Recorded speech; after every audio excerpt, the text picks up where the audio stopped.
പഞ്ചമസ്കന്ധത്തിലാണ് ഭഗവാന്റെ കാര്യങ്ങൾ പറയുന്നത്. ഭഗവാൻ കൃഷ്ണൻ ഒരു വശത്ത് ഒരുപാട് അപവാദങ്ങൾ കേട്ട് വളർന്ന ഒരാളാണ്. ജീവിതാവസാനം വരെ ആ അപവാദങ്ങൾ അദ്ദേഹത്തെ ഒരു വശത്ത് പിന്തുടർന്നുകൊണ്ടിരുന്നു. അതിലൊന്നാണ് ഈ സമന്തകവുമായി ബന്ധപ്പെട്ടത്. പക്ഷേ ഇപ്പം നമുക്ക് എല്ലാവർക്കും അറിയാം, സമന്തകം സത്രാജിത്ത് സൂര്യൻ കൊടുത്തതും സത്രാജിത്ത് എന്ന് പറയുന്ന രാജാവിന് സൂര്യൻ നൽകിയതും.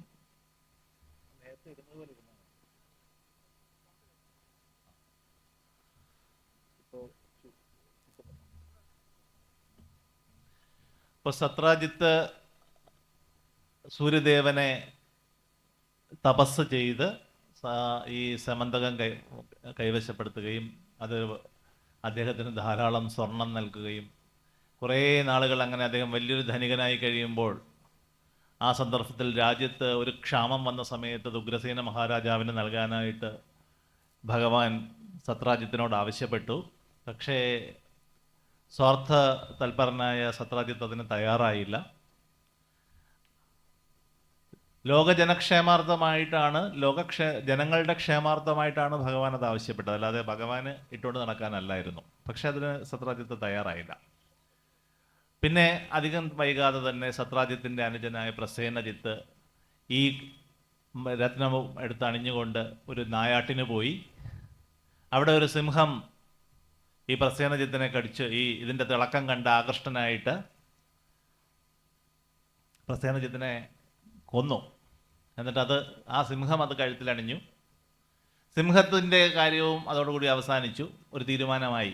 ജാംബവാൻ എന്ന് പറയുന്ന അതിശക്തനായിട്ടുള്ള കരടി, നമുക്ക് ത്രേതായുഗത്തിലെ ശ്രീരാമൻ്റെ ഭക്തനായിരുന്ന ജാംബവാൻ, ഈ സിംഹത്തെ ഒറ്റ അടിക്കടിച്ച് കൊന്നിട്ട് ഈ കല്ല്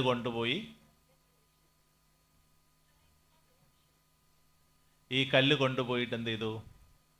പിന്നെ ഈ രത്നത്തെ കൊണ്ടുപോയി ജാംബവാൻ്റെ അവിടെയുള്ള ഗുഹയിലെ കുട്ടികൾക്ക് കളിക്കാനായിട്ട് കൊടുത്തു.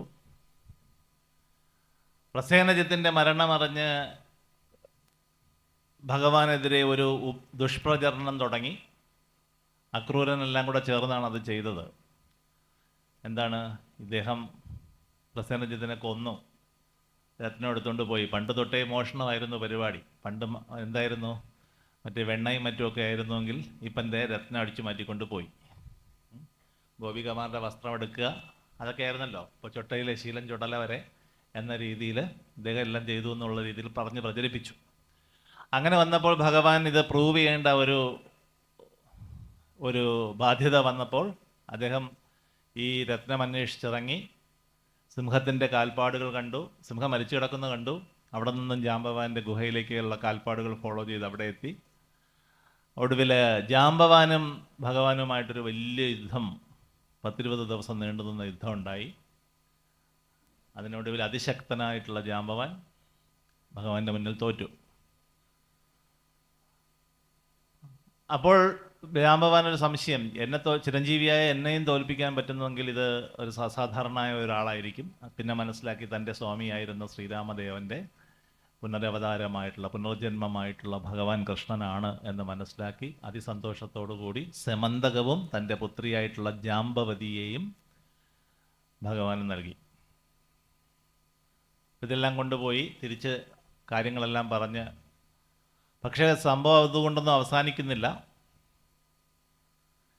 ഈ സത്രാജിത്തിനെ രത്നം കൃഷ്ണൻ തിരിച്ചേൽപ്പിച്ചു. സത്രാജിത്തിനാകെ നാണക്കേടായി. കാരണം കൃഷ്ണൻ ഇത് എടുത്തുകൊണ്ട് പോയി എന്ന് പറഞ്ഞ് പ്രചരിപ്പിച്ചല്ലോ. സത്രാജിത്തിന് ഉറക്കമില്ല. സത്രാജിത്ത് സത്യഭാമ, സ്വന്തം മകള സുന്ദരിയായിട്ടുള്ള സത്യഭാമയെയും കൊണ്ടുവന്ന് വന്നിട്ട് ഈ സമന്തകവും കൊണ്ടുവന്ന് ഭഗവാനെ ഏൽപ്പിക്കാനായിട്ടെത്തി.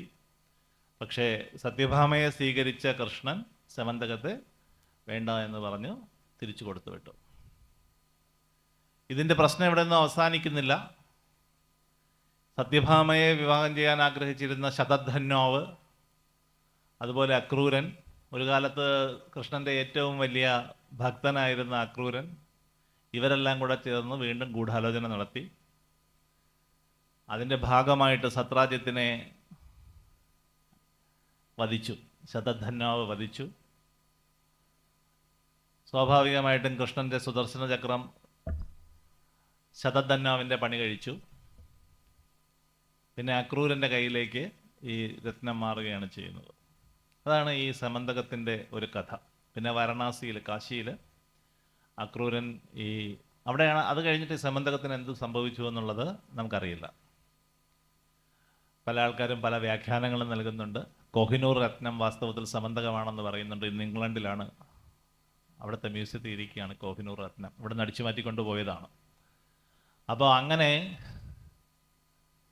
ആ സമന്തകം, പക്ഷെ എൻ്റെ പുസ്തകത്തിലെ സമന്തകം പറയുന്ന കഥ ഒരു സങ്കല്പ കഥയാണ്. അതെന്താണെന്ന് വെച്ചാൽ, സമന്തകം വരുന്നത് സൂര്യലോകത്തു നിന്നാണ്. സൂര്യനാണ് സമന്തകം സത്രാജിത്തിന് കൊടുക്കുന്നത്. അപ്പോൾ സമന്തകത്തിൻ്റെ ജനനം തൊട്ടുള്ള കാര്യങ്ങൾ ഞാനൊരു സങ്കല്പത്തിലെടുത്തു. സമന്തകത്തിൻ്റെ പിതാവായിട്ടാണ് ഞാൻ അതിലേക്ക് സൂര്യദേവനെ സങ്കല്പിച്ചത്. ഇപ്പോൾ ആകാശഗോളങ്ങളുടെ പ്രസൂതി ചരിതം എന്ന് പറഞ്ഞാൽ പൊട്ടിത്തെറിയിലൂടെയാണ് അതുണ്ടാവുന്നത്. നമുക്ക് ഭൂമിയെക്കുറിച്ചതൊക്കെ നോക്കിയാൽ അറിയാം. യൂണിവേഴ്സിനെ കുറിച്ച് പറയുമ്പോൾ നമ്മൾ ബിഗ് ബാങ് തിയറി പറയും അല്ലേ, ഒരു വലിയ പൊട്ടിത്തെറി. അങ്ങനെ പൊട്ടിത്തെറിച്ചുണ്ടായ പ്രകാശം മാത്രമുള്ള ഒരു ലോകം, അതാണ് സൂര്യലോകം. അവിടെ പ്രകാശം മാത്രമേ ഉള്ളൂ. അതിനെ നമ്മൾ അദ്വൈതം എന്ന് നമുക്ക് പറയാം. അദ്വൈതം, രണ്ടില്ലാത്ത അവസ്ഥ. രണ്ട് ഇല്ല, മനസ്സ് ഞാൻ വേറെ നീ വേറെ എന്നുള്ളതില്ലാത്ത ഒരു ലോകം.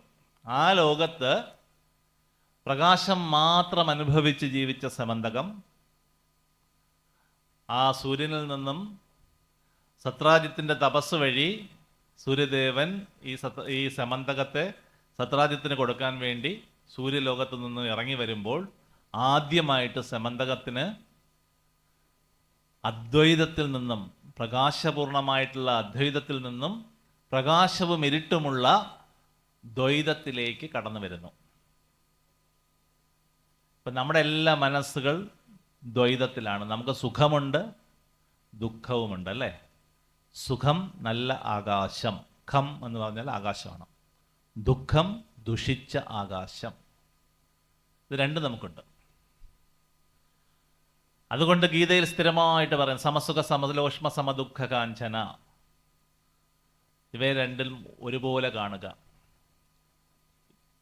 യോഗ സമത്വം ഉച്യതേ. യോഗ എന്ന് പറഞ്ഞു കഴിഞ്ഞാൽ സമത്വമാണ്, ഇക്വിലിബ്രിയംസ് എന്ന് പറയും. Balanced state of mind. നമ്മുടെ ഒരു എമോഷനിലോട്ട് പോകുമ്പോൾ ആ ബാലൻസ്ഡ് സ്റ്റേറ്റ് ഓഫ് മൈൻഡ് പോയി. ഇമോഷനകത്തൊരു മോഷനുണ്ട്, ഒരു മൂവ്മെൻറ്റ്, ചലനം, പരിണാമം. വികാരം എന്നുള്ള വാക്കിൻ്റെ അർത്ഥം മാറ്റം എന്നാണ്, പരിണാമം. അപ്പം നമ്മുടെ സമമായിട്ടിരിക്കുന്ന നമ്മുടെ മനസ്സ് പതുക്കെ ബാലൻസ്ഡ് അല്ലാതായി, നമ്മുടെ മനസ്സിൽ ദേഷ്യമോ വിഷമമോ അമിതമായ സന്തോഷമോ എന്ത് വികാരം വന്നാലും നമ്മുടെ ബാലൻസിങ് അവിടെ തെറ്റി. നമ്മുടെ ന്യൂക്ലിയസിൽ നിന്നും ഇറങ്ങി ഒരു ഓർബിറ്റ് ചെയ്യാൻ തുടങ്ങി. അങ്ങനെ കുറേ നേരം നമ്മൾ ഓർബിറ്റ് ചെയ്ത് കഴിയുമ്പോൾ നമ്മൾ തിരിച്ച് വീണ്ടും എന്ത് ചെയ്യും? ബാലൻസ്ഡ് സ്റ്റേറ്റ് ഓഫ് മൈൻഡിൽ വരും. നമ്മൾ പറയും വിഷമം വന്നാൽ കരഞ്ഞു തീർക്കണം എന്ന് പറയും, അല്ലെങ്കിൽ ഷെയർ ചെയ്യണമെന്ന് പറയും. അങ്ങനെയൊക്കെ ഷെയർ ചെയ്ത് കഴിയുമ്പോൾ എന്ത് ചെയ്യും? നമ്മുടെ വിഷമം കുറച്ച് കുറയും. അതുകൊണ്ട് കരയുന്നത് ഒരു വലിയ പാതകമൊന്നുമല്ല, അതൊരു തരം റിലീസിങ് ആണ്. നിങ്ങളുടെ മനസ്സിൽ വിഷമം വരികയാണെങ്കിൽ, അല്ലെങ്കിൽ ഡിപ്രഷൻ എന്ന് നമ്മളെന്ന് പറയും, വിഷാദ രോഗം, അത് വേറെയാണ്, കുറച്ചുകൂടെ ഡിഗ്രി കൂടിയതാണ്. പക്ഷെ സ്ഥിരമായിട്ട് നിങ്ങൾക്ക് വിഷമമൊക്കെ വരുന്നുണ്ടെങ്കിൽ വളരെ റിലയബിളായിട്ടുള്ള ഒരു സുഹൃത്തോ അല്ലെങ്കിൽ ഒരു വെൽവിഷറോ ഉണ്ടെങ്കിൽ അയാളുമായിട്ട് നമ്മൾ ഷെയർ ചെയ്യാം. എല്ലാവരോടും ഷെയർ ചെയ്താൽ പിന്നെ അത് നാട്ടിൽ നീ ഇതാരോടും പറയരുതെന്ന് നിങ്ങൾ ഒരാളോട് പറയും, അയാൾ മറ്റൊരാളോട് പറയും നീ ഇതാരോടും പറയരുതെന്ന് പറയും. അങ്ങനെ പറഞ്ഞ് അറിയാത്ത ആരും ഇല്ലാതായി മാറും. അല്ലെങ്കിൽ പിന്നെ എന്ത് ചെയ്യാം? നിങ്ങൾക്ക് ഒരു ഡയറിയോ ഒരു പേപ്പറോ എടുത്ത് വെച്ച് അത് മൊത്തം എഴുതിയിട്ട് കീറിക്കളയുകയോ കത്തിച്ച് കളയുകയോ ഒക്കെ ചെയ്യാം. ഇതുമൊന്നും പറ്റിയില്ല, സാധിച്ചില്ല എന്നുണ്ടെങ്കിൽ നിങ്ങൾക്കൊരു പ്രൊഫഷണൽ കൗൺസിലറുടെ അടുത്ത് പോയിട്ട് നിങ്ങളുടെ വിഷമം പറയാം. അവർക്ക് ഒരുപാട് ഓപ്ഷൻസ് നിങ്ങൾക്ക് പറഞ്ഞു തരാൻ സാധിക്കും. നമ്മുടെ ബുദ്ധിയിൽ ചിലപ്പോൾ ഒരു പ്രശ്നത്തിന് പരിഹാരമായിട്ട് ഒന്നോ രണ്ടോ ഓപ്ഷനേ കാണത്തുള്ളൂ. ഒരു എസ്സോ ഒരു നോയോ കാണും. പക്ഷെ വാസ്തവത്തിൽ ചിലപ്പോൾ എക്സ്പീരിയൻസ്ഡ് ആയിട്ടുള്ള ഒരു പ്രൊഫഷണലിന് നിങ്ങൾക്ക് ഒരു 10ഓ 15ഓ ഓപ്ഷൻസ് തരാൻ പറ്റും. പല സന്ദർഭങ്ങളിലും നമുക്ക് ചെയ്യാവുന്ന ഏറ്റവും നല്ലൊരു ഓപ്ഷൻ നമ്മൾ ചെയ്യാറില്ല. എന്താണെന്നറിയോ? ഒരു പ്രശ്നം വരുമ്പോൾ നമുക്ക് ഒന്നും ചെയ്യാതിരിക്കുക എന്ന് പറയുന്നൊരു ഓപ്ഷനുണ്ട്. ചിലപ്പോൾ നിങ്ങൾ ഒന്നും ചെയ്യാതിരുന്നാൽ ഈ പ്രശ്നം തനിയങ്ങ് പോകും. കാരണം ഏതൊരു പ്രശ്നവും ഒരു പ്രകോപനം ഉണ്ടാക്കുന്നത് ഒരു റിയാക്ഷൻ ഉണ്ടാകാൻ വേണ്ടിയാണ്. നിങ്ങൾ അവർ പ്രതീക്ഷിക്കുന്ന രീതിയിലുള്ള ഒരു റിയാക്ഷൻ നിങ്ങളിൽ നിന്നുണ്ടായില്ലെങ്കിൽ പലപ്പോഴും പ്രശ്നം ഉണ്ടാക്കുന്ന വ്യക്തി പരാജയപ്പെടും. നിങ്ങളെ ദേഷ്യപ്പെടുത്താനായിട്ടൊരു വ്യക്തി നിങ്ങളെ പ്രകോപിപ്പിക്കാനായിട്ട് സംസാരിക്കുമ്പോൾ നിങ്ങൾ ചിരിച്ചുകൊണ്ട് റെസ്പോണ്ട് ചെയ്താൽ വാസ്തവത്തിൽ ആ പ്രകോപിപ്പിക്കാൻ ശ്രമിച്ച വ്യക്തിയാണ് അവിടെ പരാജയപ്പെടുക. അല്ലേ? ക്രോധം എന്ന് പറയുന്നത് അതിശക്തമായൊരു വികാരമാണ്. ഭഗവത്ഗീതയിൽ പറയുന്നുണ്ട്, ആസക്തിയിൽ നിന്നും കാമമുണ്ടാകുന്നു. കാമം എന്ന് പറഞ്ഞാൽ ആഗ്രഹം എന്നുള്ള അർത്ഥത്തിലാണ്, വലിയ അർത്ഥത്തിലാണ് പറയുന്നത് കാമം, ലസ്റ്റ് എന്നുള്ള അർത്ഥത്തിൽ മാത്രമല്ല. ആ കാമത്തിന് തിരിച്ചടി ഉണ്ടാകുമ്പോൾ ക്രോധമായിട്ടത് മാറും. അഗ്രഷൻ, ഡിപ്രഷൻ, ഇത് രണ്ടും സംഭവിക്കും. അക്രോധത്തിൽ നിന്നും സമ്മോഹം അഥവാ ബുദ്ധിഭ്രമം, ബുദ്ധിനാശം ഉണ്ടാകും. അതിൽ നിന്നും സ്മൃതിഭ്രംശമുണ്ടാകും, ഓർമ്മക്കുറവുണ്ടാകും. ബുദ്ധി നേരെ പ്രവർത്തിച്ചില്ലെങ്കിൽ ഓർമ്മക്കുറവുണ്ടാകും. സ്മൃതിഭ്രംശത്തിൽ നിന്നും വിവേകം നഷ്ടപ്പെടും. വിവേകം എന്ന് പറഞ്ഞാൽ എന്താണ്? നിത്യാനിത്യ വിവേചന ബോധം, വിസ്ഡം. ഇംഗ്ലീഷിൽ നമ്മൾ വിസ്ഡം എന്ന് പറയുന്നതാണ് വിവേകം. നിത്യാനിത്യ വിവേചന ബോധം. എനിക്കെന്താണ് നല്ലത്, എനിക്കെന്താണ് ചീത്ത, ഇൻ ലോങ് ടേം. ചിലപ്പോൾ നമുക്ക് ഇന്ന് നല്ല സന്തോഷം തരുന്നൊരു കാര്യം ഇമ്മീഡിയറ്റ് ആയിട്ട് നാളെ നമുക്ക് വലിയ ദുഃഖമായിരിക്കും തരിക. അങ്ങനെയുള്ള കാര്യങ്ങൾ വേണ്ട എന്ന് ആദ്യമേ തീരുമാനിക്കാൻ കഴിയുന്ന കഴിവാണ് വിവേകം. പക്ഷേ ഇന്ന് നമുക്ക് കുറച്ച് ബുദ്ധിമുട്ട് തരുന്ന കാര്യങ്ങൾ ചിലപ്പോൾ ലോങ് ടേമിൽ നമുക്ക് വളരെയേറെ പ്രയോജനപ്രദമായിരിക്കും, സന്തോഷമായിരിക്കും. അതിനെ സെലക്ട് ചെയ്യാൻ കഴിയുക. ഉദാഹരണത്തിന് ഞാൻ പറയാം, പലർക്കും കഠിനമായി പഠിച്ചാൽ മാത്രമേ അവരുദ്ദേശിക്കുന്ന ലക്ഷ്യങ്ങളിൽ എത്താൻ സാധിക്കൂ. കഠിനമായി അധ്വാനിച്ചാൽ മാത്രമേ അവരുദ്ദേശിക്കുന്ന ലക്ഷ്യങ്ങളിൽ എത്താൻ സാധിക്കൂ. അപ്പോൾ അത് കുറച്ച് ബുദ്ധിമുട്ടാണ് ഇന്ന്. പക്ഷേ once they get a job, അവരുദ്ദേശിക്കുന്ന സ്റ്റാറ്റസിലെത്തുമ്പോൾ they will be very happy. ജീവിതത്തിൻ്റെ ബാക്കി ഭാഗം മുഴുവൻ പിന്നെ അവർ സന്തോഷിക്കും, അല്ലേ? അതേസമയം ഒരാൾ ഡ്രഗ്സ് ഉപയോഗിക്കുന്നു, ആ സംഭവം അങ്ങോട്ട് നമ്മുടെ നെർവിലോട്ട് കയറുമ്പോൾ തന്നെ തലയ്ക്ക് സ്റ്റിമുലേഷൻ വരും, ഒരു വലിയൊരു സന്തോഷം പോലെയൊക്കെ ഫീൽ ചെയ്യും. പക്ഷേ നമുക്കറിയാം അൾട്ടിമേറ്റ്ലി ഇത് വലിയ രീതിയിൽ നമുക്ക് അപകടകരമായിട്ട് നമ്മുടെ ശരീരത്തിന്, മനസ്സിന്, ബോധത്തിന് എല്ലാം അൾട്ടിമേറ്റ്ലി വലിയ ദോഷമായിട്ട് മാറും. അപ്പോൾ എന്താണോ നമുക്ക് ജീവിതത്തിന് പ്രയോജനപ്രദം, ലോങ് ടൈമിൽ നമുക്ക് നല്ലത് തരുന്നത് എന്നുള്ളതും അതിനെ സെലക്ട് ചെയ്യാനുള്ള കഴിവും മറ്റുള്ളത് വേണ്ട എന്ന് വെക്കാനുള്ള കഴിവുമാണ് വിവേകമെന്ന് നമ്മൾ പറയുന്നത്. അപ്പോൾ ആ റൂട്ട് ഞാൻ ഒന്നുകൂടെ പറയാം. ഭഗവത്ഗീതയിൽ പറഞ്ഞത് ആസക്തിയിൽ നിന്നും കാമം, കാമത്തിൽ നിന്നും ക്രോധം, ക്രോധത്തിൽ നിന്നും ബുദ്ധിനാശം, അവിടെ നിന്ന് സ്മൃതിഭ്രംശം, അത് കഴിയുമ്പോൾ നമ്മുടെ വിവേകം നഷ്ടപ്പെടുന്നു. അതോടുകൂടി വ്യക്തി മരണത്തിന് തുല്യമായ അവസ്ഥയിലെത്തുന്നു, പ്രണശ്യതി, നശിച്ചു പോകുന്നു. ഇതാണ് ഗീതയിൽ പറയുന്നത്. അപ്പം അതിൽ നിന്ന് രക്ഷപ്പെടാനായിട്ട് ഗീത 2 കാര്യങ്ങൾ പറയുന്നു. അഭ്യാസേന തു വൈരാഗ്യേന ച, കോൺസ്റ്റൻ്റ് ആയിട്ടുള്ള പ്രാക്ടീസും ഡിറ്റാച്ച്മെൻറ്റും. നിങ്ങൾക്ക് എന്തിനോടാണോ ആസക്തി തോന്നുന്നത് അത് ചെയ്യാതിരിക്കുക. യോഗയിൽ അതിനെ, അഷ്ടാംഗ യോഗത്തിൽ അതിനെ പ്രത്യാഹാരം എന്ന് പറയും. പ്രത്യാഹാരം, അഷ്ടാംഗ യോഗം എന്ന് പറഞ്ഞാൽ 8 അംഗങ്ങളുള്ള യോഗം.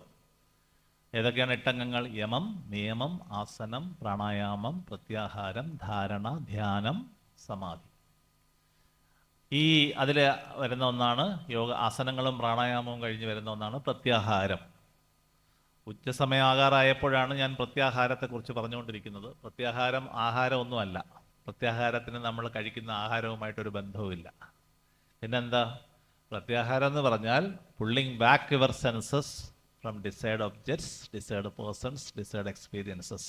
നമുക്ക് ആഗ്രഹം അല്ലെങ്കിൽ അത്യാഗ്രഹം തോന്നുന്ന വസ്തുക്കളോടും വ്യക്തികളോടും അനുഭവങ്ങളോടും ഒരു ഡിറ്റാച്ച്മെൻറ്റ്, ഒരു വൈരാഗ്യം എന്ന് പറഞ്ഞാൽ ദേഷ്യമല്ല, ഒരു മാനസികമായിട്ട് അകൽച്ച പുലർത്തുവാനുള്ള കഴിവാണ്. അതൊരു കഴിവാണ്, വലിയൊരു കഴിവാണ്.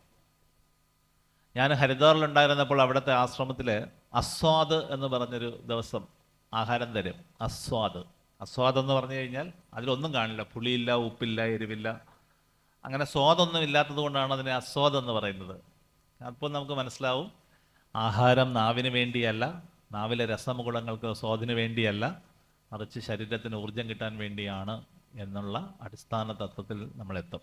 ഇപ്പോൾ പ്രത്യാഹാരം നിങ്ങളുടെ മുന്നിൽ, കൊച്ചുകുട്ടികൾ ഇവിടെ ഇരിപ്പുണ്ട്, നിങ്ങളുടെ മുന്നിൽ ജിലേബിയോ ലഡുവോ അല്ലെങ്കിൽ ഡയറി മിൽക്കോ എന്തെങ്കിലും കൊണ്ട് വയ്ക്കുമ്പോൾ നിങ്ങൾക്കത് കഴിക്കാം, വേണമെങ്കിൽ എടുത്ത് കഴിക്കാം. പക്ഷേ നിങ്ങൾക്ക് ഇല്ല, ഞാൻ കഴിക്കുന്നില്ല എന്ന് മനസ്സിന് തീരുമാനിക്കാൻ സാധിച്ചാൽ mind is A very good servant but A very bad master.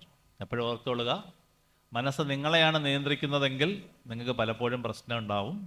നിങ്ങൾ മനസ്സിനെ നിയന്ത്രിക്കുകയാണെന്നുണ്ടെങ്കിൽ, മൈൻഡ് എപ്പോഴും നിങ്ങളുടെ കൺട്രോളിലാണെന്നുണ്ടെങ്കിൽ നിങ്ങൾ എപ്പോഴും ജീവിതത്തിൽ സേഫ് ആയിരിക്കും. അതിനെക്കുറിച്ച് ഭഗവത്ഗീതയിലും ഉപനിഷത്തിലുമൊക്കെ സ്ഥിരമായിട്ട് പറയുന്നൊരു ഇമേജ് ഉണ്ട്. എന്താണ്? ഈ ശരീരമെന്ന് പറയുന്ന ഒരു രഥം, അതിൻ്റെ മുന്നിൽ കെട്ടിയിട്ടിരിക്കുന്ന 5 ഇന്ദ്രിയങ്ങൾ 5 കുതിരകളാണ്. കണ്ണ്, കാത്, നാക്ക്, മൂക്ക്, ത്വക്കെന്ന് പറയുന്ന 5 ഇന്ദ്രിയങ്ങൾ 5 കുതിരകളാണ്. ഈ 5 കുതിരകളെ കടിഞ്ഞാണെന്ന് പറയുന്നത് നമ്മുടെ മനസ്സ്. ആ കടിഞ്ഞാളിനെ കൺട്രോൾ ചെയ്യുന്ന സാരഥി എന്ന് പറയുന്നത് നമ്മുടെ ബുദ്ധി. അപ്പോൾ ആ ബുദ്ധിയിൽ മനസ്സും, അതായത് ബുദ്ധിയാകുന്ന സാരഥിയിൽ മനസ്സാകുന്ന കടിഞ്ഞാണും, മനസ്സാകുന്ന കടിഞ്ഞാണിൽ ഇന്ദ്രിയങ്ങളാകുന്ന കുതിരകളും ഉണ്ടെങ്കിൽ കൃത്യമായി ജീവിതരഥം മുന്നോട്ട് പോകും. അതേസമയം ഈ ഏതെങ്കിലും ഒരു സമയത്ത് ഈ സാരഥിയായ ബുദ്ധി ഉറങ്ങിപ്പോയാലോ, കയ്യിൽ നിന്ന് മനസ്സ് വിട്ടു, ബുദ്ധിയിൽ നിന്ന് മനസ്സ് വിട്ടു. അപ്പോൾ പിന്നെ കൺട്രോൾ ചെയ്യുന്നത് ആരാ? ഈ രഥം, 5 ഇന്ദ്രിയങ്ങൾ അല്ലേ, കുതിരകൾ. അപ്പോൾ അതിന് തോന്നിയ വഴിക്ക് വിളിച്ചുകൊണ്ട് പോയി ഈ ജീവിതരഥത്തെ എവിടെങ്കിലും കൊണ്ട് തള്ളിയിടും. ഇതാണ് നമ്മുടെ ഈ ഇവകൾ തമ്മിലുള്ള ഒരു ഹാർമണി, ഒരു ലയം എന്ന് പറയുന്നത്. ഉപനിഷത്ത് ശാന്തി മന്ത്രം പറയുന്നു, വാങ്മേ മനസ്സി പ്രതിഷ്ഠിത മനോമേ വാചി പ്രതിഷ്ഠിതം. എൻ്റെ വാക്ക് മനസ്സിൽ പ്രതിഷ്ഠിതമാകട്ടെ, എൻ്റെ വാക്ക് മനസ്സിൽ പ്രതിഷ്ഠിതമാകട്ടെ, മനസ്സ് വാക്കിലും പ്രതിഷ്ഠിതമാകട്ടെ. നമ്മൾ ഉച്ചരിക്കുന്ന ഓരോ വാക്കുകളും നമ്മുടെ മനസ്സിൽ നിന്നും വരണം. അറിവുള്ളവർ, പ്രാജ്ഞൻ വാക്കിനെ മനസ്സിലും മനസ്സിനെ ബുദ്ധിയിലും ബുദ്ധിയെ ആത്മതത്വത്തിലും അടക്കണം.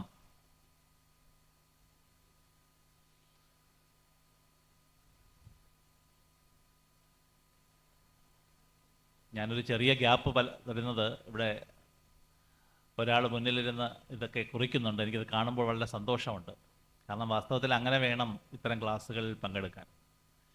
കാരണം നിങ്ങൾക്കൊരു പക്ഷേ പല ഗ്രന്ഥങ്ങൾ വായിക്കുമ്പോൾ കിട്ടുന്ന അറിവുകളുടെ എല്ലാം ഒരു സമാഹരണമാണ് ചിലപ്പോൾ ഒരു വ്യക്തി വന്ന് സംസാരിക്കുമ്പോൾ അയാളുടെ ഓർമ്മയിൽ നിന്നും വരുന്നത്. അപ്പോൾ പ്രാജ്ഞൻ വാക്കിനെ മനസ്സിലും മനസ്സിനെ ബുദ്ധിയിലും ബുദ്ധിയെ ആത്മതത്വത്തിലും അടക്കുകയാണെങ്കിൽ നമ്മുടെ ദർശനത്തിൻ്റെ ബേസിലല്ലാതെ നമ്മളൊന്നും സംസാരിക്കില്ല. കൈവിട്ടുപോയ, വാവിട്ടുപോയ വാക്കെന്ന് പറഞ്ഞു കഴിഞ്ഞാൽ നമ്മുടെ ഈ ശരം തൊടുത്തു കഴിഞ്ഞ ശരം പോലെയാണ്, പിന്നെ തിരിച്ചു വലിച്ചെടുക്കാൻ പറ്റില്ല അല്ലേ? അപ്പോൾ വാക്ക് വളരെ ശക്തിയുള്ളതാണ്. നിങ്ങൾ നല്ല ഉപാസനാ ശക്തിയുള്ള ഒരാളാണെങ്കിൽ നിങ്ങളുടെ വാക്കിന് ശക്തി കൂടും. പരാശബ്ദങ്ങൾ, പശ്യന്തി ശബ്ദങ്ങൾ, വൈഖരി ശബ്ദങ്ങൾ എന്നിങ്ങനെ ശബ്ദം പല രീതിയിലുണ്ട്. മന്ത്രം ജപിക്കുമ്പോൾ എന്താണ് പ്രത്യേകത ഉണ്ടാകുന്നത്? ഇത്തരം ശബ്ദങ്ങളുടെ വൈബ്രേഷനാണ്. നിങ്ങൾ ഗായത്രി ജപിക്കുമ്പോൾ അല്ലെങ്കിൽ മൃത്യുഞ്ജയം ജപിക്കുമ്പോൾ എന്താണ്? അത് ജപിക്കേണ്ട രീതിയിൽ ജപിക്കുമ്പോൾ വൈബ്രേഷൻസ് ഉണ്ടാവുന്നു. അപ്പോൾ ഗായത്രി ഓം ഭൂർഭുവഃ സ്വഃ തത്സവിതുർവരേണ്യം ഭർഗോ ദേവസ്യ ധീമഹി ധിയോ യോ നഃ പ്രചോദയാത്. ഈ രീതിയിൽ വേണം ജപിക്കാൻ. പക്ഷെ ഗായത്രി ഒരു പാട്ട് പോലെ പാടിയാൽ നമുക്ക് ഈ പ്രൊനൗൺസിയേഷൻ്റെ വൈബ്രേഷൻസ് ഒന്നും കിട്ടില്ല. അല്ലെങ്കിൽ ഇപ്പോൾ മൃത്യുഞ്ജയം ഓം ത്രയംബകം യജാമഹേ സുഗന്ധിം പുഷ്ടിവർദ്ധനം ഉർവാരുഹമിവ ബന്ധനാൻ മൃത്യോർമുക്ഷീയമാമൃത. മന്ത്രത്തിന് ഹീലിംഗ് പവർ ഉണ്ട്. ഹീലിംഗ് പവർ നിങ്ങൾക്ക് ശാരീരികവും മാനസികവുമായും ദിവസവും ഏറ്റുകൊണ്ടിരിക്കുന്ന ക്ഷതങ്ങൾ, നമ്മുടെ അടിസ്ഥാനപരമായ കണങ്ങൾ, സെല്ലുകൾ വരെ ഇത്തരം ക്ഷതങ്ങളുണ്ട്. ഓരോ ദിവസവും നമ്മുടെ സെല്ലുകൾ ഡാമേജ് ആയിക്കൊണ്ടിരിക്കുകയാണ്. ഓരോ ദിവസവും നമ്മുടെ ബ്രെയിൻ സെല്ലുകൾ 10,000 കണക്കിന് നശിച്ചുകൊണ്ടിരിക്കുകയാണ്. അപ്പോൾ ഇതൊക്കെ നമ്മൾ എപ്പോഴാണ് സാധാരണ തിരിച്ചെടുക്കുക? ഡീപ്പ് സ്ലീപ്പിലാണ്, സുഷുപ്തിയിൽ. അപ്പോൾ നിങ്ങൾക്ക് ഡീപ്പ് സ്ലീപ്പ് കിട്ടിയില്ല എന്നുണ്ടെങ്കിൽ പകലൊക്കെ നിങ്ങൾക്ക് നല്ല ക്ഷീണം കാണും. ഉറക്കം, പ്രത്യേകിച്ച് പ്രായം കൂടുമ്പോൾ നമ്മളിലുള്ള ചില കെമിക്കൽസ്, മെലോട്ടോണിൻ പോലുള്ള കെമിക്കൽസൊക്കെ കുറഞ്ഞു കഴിഞ്ഞാൽ നമുക്ക് ഉറക്കം കിട്ടില്ല. അപ്പോൾ നമുക്ക് ഡീപ്പ് സ്ലീപ്പ് കിട്ടില്ല. ചില ആളുകളുണ്ട്, ആങ്സൈറ്റി, ഉത്കണ്ഠയുടെ പ്രശ്നമുള്ള ആൾക്കാരൊക്കെ ഉണ്ട്. ഉറങ്ങി തുടങ്ങുമ്പോഴേക്കും ഞെട്ടി അങ്ങ് എഴുന്നേക്കും. പിന്നെ ഹൃദയമിടിപ്പൊക്കെ ആ സമയത്ത് കൂടുതലായിരിക്കും. എന്താ പ്രശ്നം എന്ന് വെച്ചാൽ, ഡീപ്പ് സ്ലീപ്പിലാണ് നമ്മുടെ ശരീരം സെല്ലുകൾ റിപ്പയർ ചെയ്യുന്നത്. സെല്ലുകളെ റിപ്പയർ ചെയ്യുന്നതും പുതിയ സെല്ലുകൾ ഉണ്ടാകുന്നതും.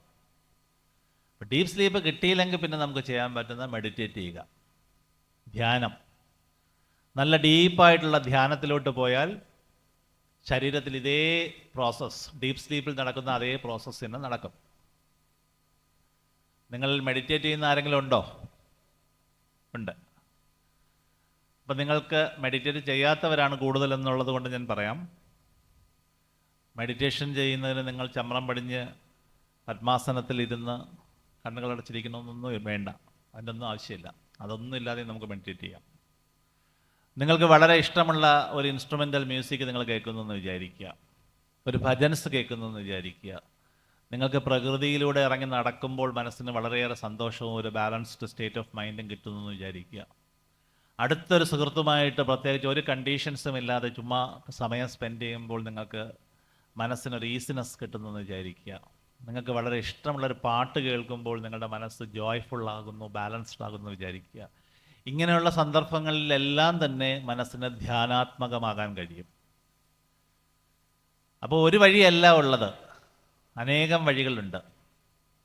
നിങ്ങളുടെ സ്വധർമ്മം അനുഷ്ഠിക്കുമ്പോൾ, നിങ്ങളുടെ സ്വഭാവത്തിനനുസൃതമായി സ്വധർമ്മം അനുഷ്ഠിക്കുമ്പോൾ നിങ്ങൾക്ക് മനസ്സ് എപ്പോഴും ഹാപ്പി ആയിരിക്കും, ബാലൻസ്ഡ് ആയിരിക്കും. അത് വളരെ പ്രധാനമാണ്. മനസ്സ് സന്തോഷം നിറഞ്ഞിരിക്കുമ്പോൾ, ആനന്ദം നിറഞ്ഞിരിക്കുമ്പോൾ നമ്മുടെ ശരീരത്തിൽ പോസിറ്റീവായിട്ടുള്ള ചേഞ്ചസ് ഉണ്ടാവും. നിങ്ങൾ നല്ല ഹാപ്പി ആയിരിക്കുമ്പോൾ നിങ്ങളിൽ നിന്ന് സെറോട്ടോണിൻ പോലുള്ള ന്യൂറോ ട്രാൻസ്മിറ്റേഴ്സ് സെക്രീറ്റ് ചെയ്യും, ഡൊപ്പാമിൻ സെക്രീറ്റ് ചെയ്യും. ഇതൊന്നും സെക്രീറ്റ് ചെയ്യാത്ത സന്ദർഭങ്ങൾ, ഇതൊക്കെ കുറഞ്ഞു കഴിയുമ്പോൾ നമുക്ക് വിഷാദ രോഗം വരും. അങ്ങനെ വരുമ്പോൾ ഡോക്ടേഴ്സിൻ്റെ അടുത്ത് നമ്മൾ പോകും. അപ്പോൾ അല്ലെങ്കിൽ കുട്ടികളെയും കൊണ്ട് നമ്മൾ വിഷാദ രോഗമെന്നും പറഞ്ഞ് ഡിപ്രഷൻ, ഉടനെ അവരെന്താ ചെയ്യുക? നമ്മുടെ തലയിൽ നിന്ന് സ്വാഭാവികമായിട്ട് വരുന്ന സെറോട്ടോണിനും ഡോപ്പാമിനും ഒക്കെ കൃത്രിമമായിട്ട് നമുക്ക് മെഡിസിനായിട്ടും ഇഞ്ചക്ഷനായിട്ടും അവർ തരും. നമ്മുടെ ശരീരത്തിൽ തന്നെയുള്ള എൻഡോർഫിൻസാണ് ഇതെല്ലാം. അതിനെ നമ്മൾ വെളിയിൽ നിന്ന് പൈസ കൊടുത്ത് അകത്ത് ആർട്ടിഫിഷ്യലായിട്ട് വാങ്ങിച്ച് കഴിക്കും. കഴിച്ചു കഴിഞ്ഞപ്പോൾ സംഭവിക്കുന്നതെന്ന് വെച്ചാൽ ആ സമയത്ത് വിഷാദം മാറും, നമുക്കൊരു കാംനെസ് തോന്നും. അതിൻ്റെ എഫക്റ്റ് വിടുമ്പോൾ വീണ്ടും പഴയതുപോലെയാവും. ജീവിതകാലം മുഴുവൻ നമുക്ക് ചിലപ്പോൾ ഗുളിക കഴിക്കേണ്ടി വരും. അപ്പോൾ ധ്യാനം ശീലിച്ചാൽ മെഡിക്കൽ സ്റ്റോറുകാരന് കാശും കൊടുക്കണ്ട, ഡോക്ടറിന് കാശ് കൊടുക്കണ്ട, ശരീരത്തിൽ സൈഡ് എഫക്ട്സ് ഒന്നുമില്ല. എല്ലാ സൈക്കോട്ടിക് മെഡിസിൻസിനും സൈഡ് എഫക്ട്സ് ഉണ്ട്. അപ്പോൾ അങ്ങനെയുള്ള ഒരു പ്രശ്നവുമില്ലാതെ ധ്യാനം ശീലിച്ചു കഴിഞ്ഞാൽ ഇത് സാധിക്കും. ഇവിടെ കുറേ പേര് ഇരിക്കുന്നുണ്ട്, നിങ്ങൾക്ക് പ്രയോജനപ്പെടുത്താൻ കഴിയുമെങ്കിൽ പ്രയോജനപ്പെടുത്തുക. മെഡിറ്റേഷൻ എന്ന് പറയുന്നത് ചിലപ്പോൾ നിങ്ങൾ പെട്ടെന്ന് പോയി കണ്ണടച്ചിരുന്ന മനസ്സ് നമ്മുടെ കയ്യിൽ വരില്ല. എനിക്കറിയാം, കൂടുതൽ പേരുടെയും പ്രശ്നം അതാണ്. അത്തരം സന്ദർഭങ്ങളിൽ നമുക്ക് ചെയ്യാൻ പറ്റുന്ന എന്താണ്? നമ്മൾ ഏതെങ്കിലും ഒരു മന്ത്രം, ഫോർ എക്സാമ്പിൾ പഞ്ചാക്ഷരി മന്ത്രം, അത് ജപിക്കണം. നിങ്ങൾ നല്ല ടെൻസ്ഡ് ആയിട്ടുള്ളൊരു സന്ദർഭത്തിൽ നിങ്ങൾക്ക് എങ്ങനെയെങ്കിലും ആ ഒരു ഹെവിനെസ്സിൽ നിന്നൊന്ന് ഓവർകം ചെയ്യണമെന്നും അതിൽ നിന്ന് മാറിപ്പോകണമെന്ന് നിങ്ങൾക്ക് തോന്നുന്നുവെങ്കിൽ നിങ്ങൾ ചെയ്യേണ്ടതെന്ന് വെച്ചാൽ, ഏതെങ്കിലും ഒരു റൂമിൽ പോയി ഒരു കംഫർട്ടബിൾ പൊസിഷനിൽ, ഇതുപോലെ ഒരു പൊസിഷനിൽ ഇരുന്ന ശേഷം ആ സമയത്ത് നമ്മൾ മെഡിറ്റേഷൻ ചെയ്യാൻ പറ്റില്ല, പ്രാണായാമം ചെയ്യാൻ പറ്റില്ല. ഇത് രണ്ടും ചെയ്താൽ നമ്മുടെ പ്രഷറും കൂടും, ഹെവിനെസ്സും കൂടും, നമുക്ക് ആകെപ്പാടെ വിഭ്രാന്തി വരും. പകരം നമുക്ക് പക്ഷെ ചെയ്യാൻ പറ്റുന്ന ഒരു കാര്യമുണ്ട്. അതെന്താണെന്ന് വെച്ചാൽ, ആദ്യം ഒരു ദീർഘമായൊരു ശ്വാസം വലിച്ചെടുത്ത ശേഷം ഓം നമ ശിവായ ഓം നമ ശിവായ ഓം നമ ശിവായ ഓം നമ ശിവായ ഓം നമ ശിവായ ഓം നമ ശിവായ ഓം നമ ശിവായ ഓം നമ ശിവായ ഓം നമ ശിവായ ഓം നമ ശിവായ ഓം നമ ശിവായ ഓം നമ ശിവായ ഓം നമ ശിവായ ഓം നമ ശിവായ ഓം നമ ശിവായ ഇങ്ങനെ ജപിക്കുക. ഒന്നിനും ഒരു പഴുതില്ല, വളരെ ക്യുക്കാണ്, വളരെ ലൗഡായിട്ടാണ് നമ്മൾ ജപിക്കുന്നത്. വേറെ ഒന്നും മനസ്സിലേക്ക് കയറില്ല, കാഴ്ചകളൊന്നും കണ്ണടച്ചിക്കണം, കാഴ്ചകളൊന്നും അകത്തേക്ക് പ്രോസസ്സ് ചെയ്യില്ല, കാതിലിത് തന്നെ കേൾക്കുന്നു. അപ്പം ഇങ്ങനെ നമ്മളൊരു 6-7 പ്രാവശ്യമോ ചിലപ്പോൾ 10 പ്രാവശ്യമോ 15 പ്രാവശ്യമോ ചെയ്ത് കഴിയുമ്പോൾ ഒട്ടും ബ്രേക്ക് ഇല്ലാതെ ഉറക്കെ ചെയ്യണം ആദ്യം. അപ്പം മനസ്സ് ഏകാഗ്രമായി, ധാരണ, മെഡിറ്റേഷൻ അല്ല, അത് ധാരണയാണ്, ഏകാഗ്രമായി. ധ്യാനം നിർവിഷയം മനഃ എന്നാണ്, ഇതല്ല, ധാരണയിലെത്തി. അപ്പോൾ നമ്മളൊരു 10 പ്രാവശ്യം ഇങ്ങനെ ചെയ്തു. അപ്പോൾ നമുക്ക് ഒന്ന് റിലാക്സ്ഡായി വരും. റിലാക്സ്ഡ് ആകുന്നവരെ നമ്മൾ വേറെ ഒരു പഴുത് കൊടുക്കരുത്. ഓം നമ ശിവായ ഓം നമ ശിവായ ഓം നമ ശിവായ ഇങ്ങനെ തുടങ്ങിയ നിങ്ങൾ അല്പം കഴിയുമ്പോൾ ഓം നമ ശിവായ ഓം നമ ശിവായ ഓം നമ ശിവായ ഇങ്ങനത്തെ ഒരു ട്യൂണിലോട്ട് വരും. പിന്നെയും അല്പം കഴിയുമ്പോഴോ ഓം നമ ശിവായ ഓം നമ ശിവായ ഇങ്ങനെ വരും. അങ്ങനെ വീണ്ടും പറഞ്ഞ് വരുമ്പോൾ ശബ്ദം കുറഞ്ഞ് ജപത്തിൽ ഏറ്റവും നല്ലത് മനസ്സിലെ ജപമാണ്. ആ ജപം പിന്നീട് മെല്ലെ ധ്യാനമായിട്ട് സൈലൻസിലോട്ട് നിങ്ങൾക്ക് തോന്നുമ്പോൾ ഇനി ജപിക്കണ്ട, മിണ്ടാതിരിക്കാം എന്ന് തോന്നുമ്പോൾ സൈലൻ്റ് ആവുക. അങ്ങനെ സൈലൻ്റ് ആയിട്ടിരിക്കുമ്പോൾ കുറച്ച് കഴിയുമ്പോൾ വീണ്ടും പഴയ തോട്ട്സ് വല്ലതും കയറി വരുന്നുണ്ടെങ്കിൽ നമ്മൾ പെട്ടെന്ന് വീണ്ടും പഴയതിലേക്ക് ആശ്രയിക്കണം. ഉറക്കെ ഉച്ചത്തിൽ വീണ്ടും ജപിച്ചു തുടങ്ങുക. ഈ ഒരു പ്രോസസ്സ് ഒരു 10-15 മിനിറ്റ് കണ്ടിന്യൂ ചെയ്തു പോയാൽ നിങ്ങളുടെ മൈൻഡ് വീണ്ടും കാമാവും, കാം ആൻഡ് ക്വൈറ്റ് ആവും. പ്രാണായാമം എന്ന് പറഞ്ഞു കഴിഞ്ഞാൽ വാസ്തവത്തിൽ നമുക്ക് ഇനി മറ്റൊരു പ്രധാനപ്പെട്ട കാര്യമാണ് പ്രാണായാമം. അതെന്താണെന്ന് വെച്ചാൽ, നിങ്ങൾ വല്ലപ്പോഴൊക്കെ ഇപ്പം തന്നെ വേണമെങ്കിൽ നിങ്ങൾ നിങ്ങളുടെ ശ്വാസത്തെ ഒന്ന് ശ്രദ്ധിച്ച് നോക്കുക. നിങ്ങൾ നല്ല റിലാക്സ്ഡ് ആണെങ്കിൽ നിങ്ങൾ ബ്രീത്ത് ചെയ്യുന്നത് ഒരു താളാത്മകമായിട്ടായിരിക്കും. ശ്വാസം എടുക്കുന്നത്, പുറത്ത് വിടുന്നത്, അതിനൊരു താളം ഉണ്ടാവും, അത്യാവശ്യം ഡീപ്പായിരിക്കും. ടെൻഷനുള്ളപ്പോഴോ ഇങ്ങനെയാകും. പേടി വരുമ്പോൾ ചിലർ കിതക്കില്ലേ, അതുപോലെയാകും. നമ്മുടെ പല ഗ്രന്ഥങ്ങളിലും പറയുന്നത് ഒരു മനുഷ്യൻ പിന്നെ ജനിക്കുമ്പോൾ തന്നെ അയാളുടെ ജീവിതത്തിൽ ഇത്ര ശ്വാസം, ഇത്ര നിശ്വാസം, ശ്വാസനിശ്വാസങ്ങൾ അയാൾക്കുണ്ട്, ഒരു നമ്പറുണ്ട്. അത്രയും ശ്വാസനിശ്വാസങ്ങൾ കഴിയുമ്പോൾ അയാൾ മരിക്കും എന്നാണ്. അങ്ങനെയാണെങ്കിൽ അയാൾക്കൊരു ദീർഘായുസ് ഉണ്ടാകാനുള്ള മാർഗം എന്താണ്? പതുക്കെ ശ്വാസം എടുത്താൽ പോരെ, അല്ലേ? മിനിറ്റിൽ 20 ശ്വാസം എടുക്കുന്നയാൾ 10 ശ്വാസമാണ് എടുക്കുന്നെങ്കിൽ ആയുസ് ഇരട്ടിയാവില്ലേ, അല്ലേ? ചിലരൊക്കെ ഇപ്പോൾ വിചാരിക്കുന്നത് എങ്ങനെ ഒന്ന് പോയി കിട്ടാം എന്നാലോചിച്ചുകൊണ്ടിരിക്കുമ്പോഴാണ് ഇനി ശ്വാസം ഇരട്ടിയാക്കിയിട്ട് വീണ്ടും ജീവിച്ചിരിക്കാൻ. ചിലരുടെ മുഖമൊക്കെ കണ്ടാൽ അങ്ങനെ തോന്നും. ഒരു പെൺകുട്ടി വിവാഹം കഴിഞ്ഞിട്ട് ഒരു ഭക്തയാണ്, പക്ഷേ അതിൻ്റെ അമ്മായി അമ്മയുടെ അടുത്ത് പോയിരുന്നിട്ട് വീട്ടിൽ പോയിട്ട് ഫസ്റ്റ് ദിവസം തന്നെ വിളക്ക് കൊളുത്തി വെച്ചിട്ട് പ്രാർത്ഥിക്കുകയാണ്, ഈ നരകത്തീ നിന്നെ കരകേറ്റിയിടേണം തിരുവൈക്കം വാഴും ശിവശംഭോ. അപ്പൊ അമ്മായി അമ്മ വന്ന് കയറിയ ദിവസം തന്നെ ഇത് നരകമെന്നാണോ പറയുന്നത്? മോക്ഷം എന്ന് പറഞ്ഞു കഴിഞ്ഞാൽ ലിബറേഷൻ, ഫ്രീഡമാണ്, അത് സ്വാതന്ത്ര്യമാണ്. സ്വാതന്ത്ര്യം എന്തിൽ നിന്നുള്ള സ്വാതന്ത്ര്യമാണ്? നമ്മൾ പ്രായം കൂടുമ്പോൾ ബന്ധങ്ങളിൽ നിന്നും, മമതയിൽ നിന്നും, ആകർഷണങ്ങളിൽ നിന്നും നമ്മൾ സ്വതന്ത്രമാകുന്നതാണ് മോക്ഷം. ജീവാത്മാവിൻ്റെ വാസനകളിൽ നിന്നും കർമ്മ സംസ്കാരത്തിൽ നിന്നും സ്വതന്ത്രമാകുന്നതാണ് മോക്ഷം. എന്തൊക്കെ നമ്മുടെ ജീവിതത്തിൽ ഇനി അങ്ങോട്ട് വന്നാലും, മരണമോ ജനനമോ ദുഃഖമോ സുഖമോ അപമാനമോ അഭിമാനമോ എന്ത് വന്നാലും അതിനെല്ലാം ഒരു പുഞ്ചിരിയോടെ കാണാനാണ് നമ്മളെ കൃഷ്ണൻ പഠിപ്പിച്ചത്. കൃഷ്ണൻ നൽകിയ ഏറ്റവും നല്ല പാഠം അതാണ്.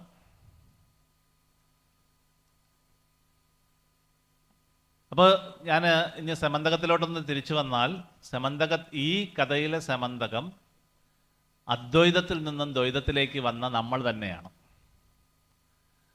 ആദ്യം നമ്മൾ ആത്മാവിലായിരുന്നു. നിങ്ങളിൽ ആരെങ്കിലും ആത്മബോധത്തിൽ ജീവിക്കുന്ന ഒരാൾ ഇതിൻ്റെ കൂട്ടത്തിലുണ്ടെങ്കിൽ അവരിൽ ഡ്യുവലിസം ഇല്ല, അദ്വൈതമേ ഉള്ളൂ.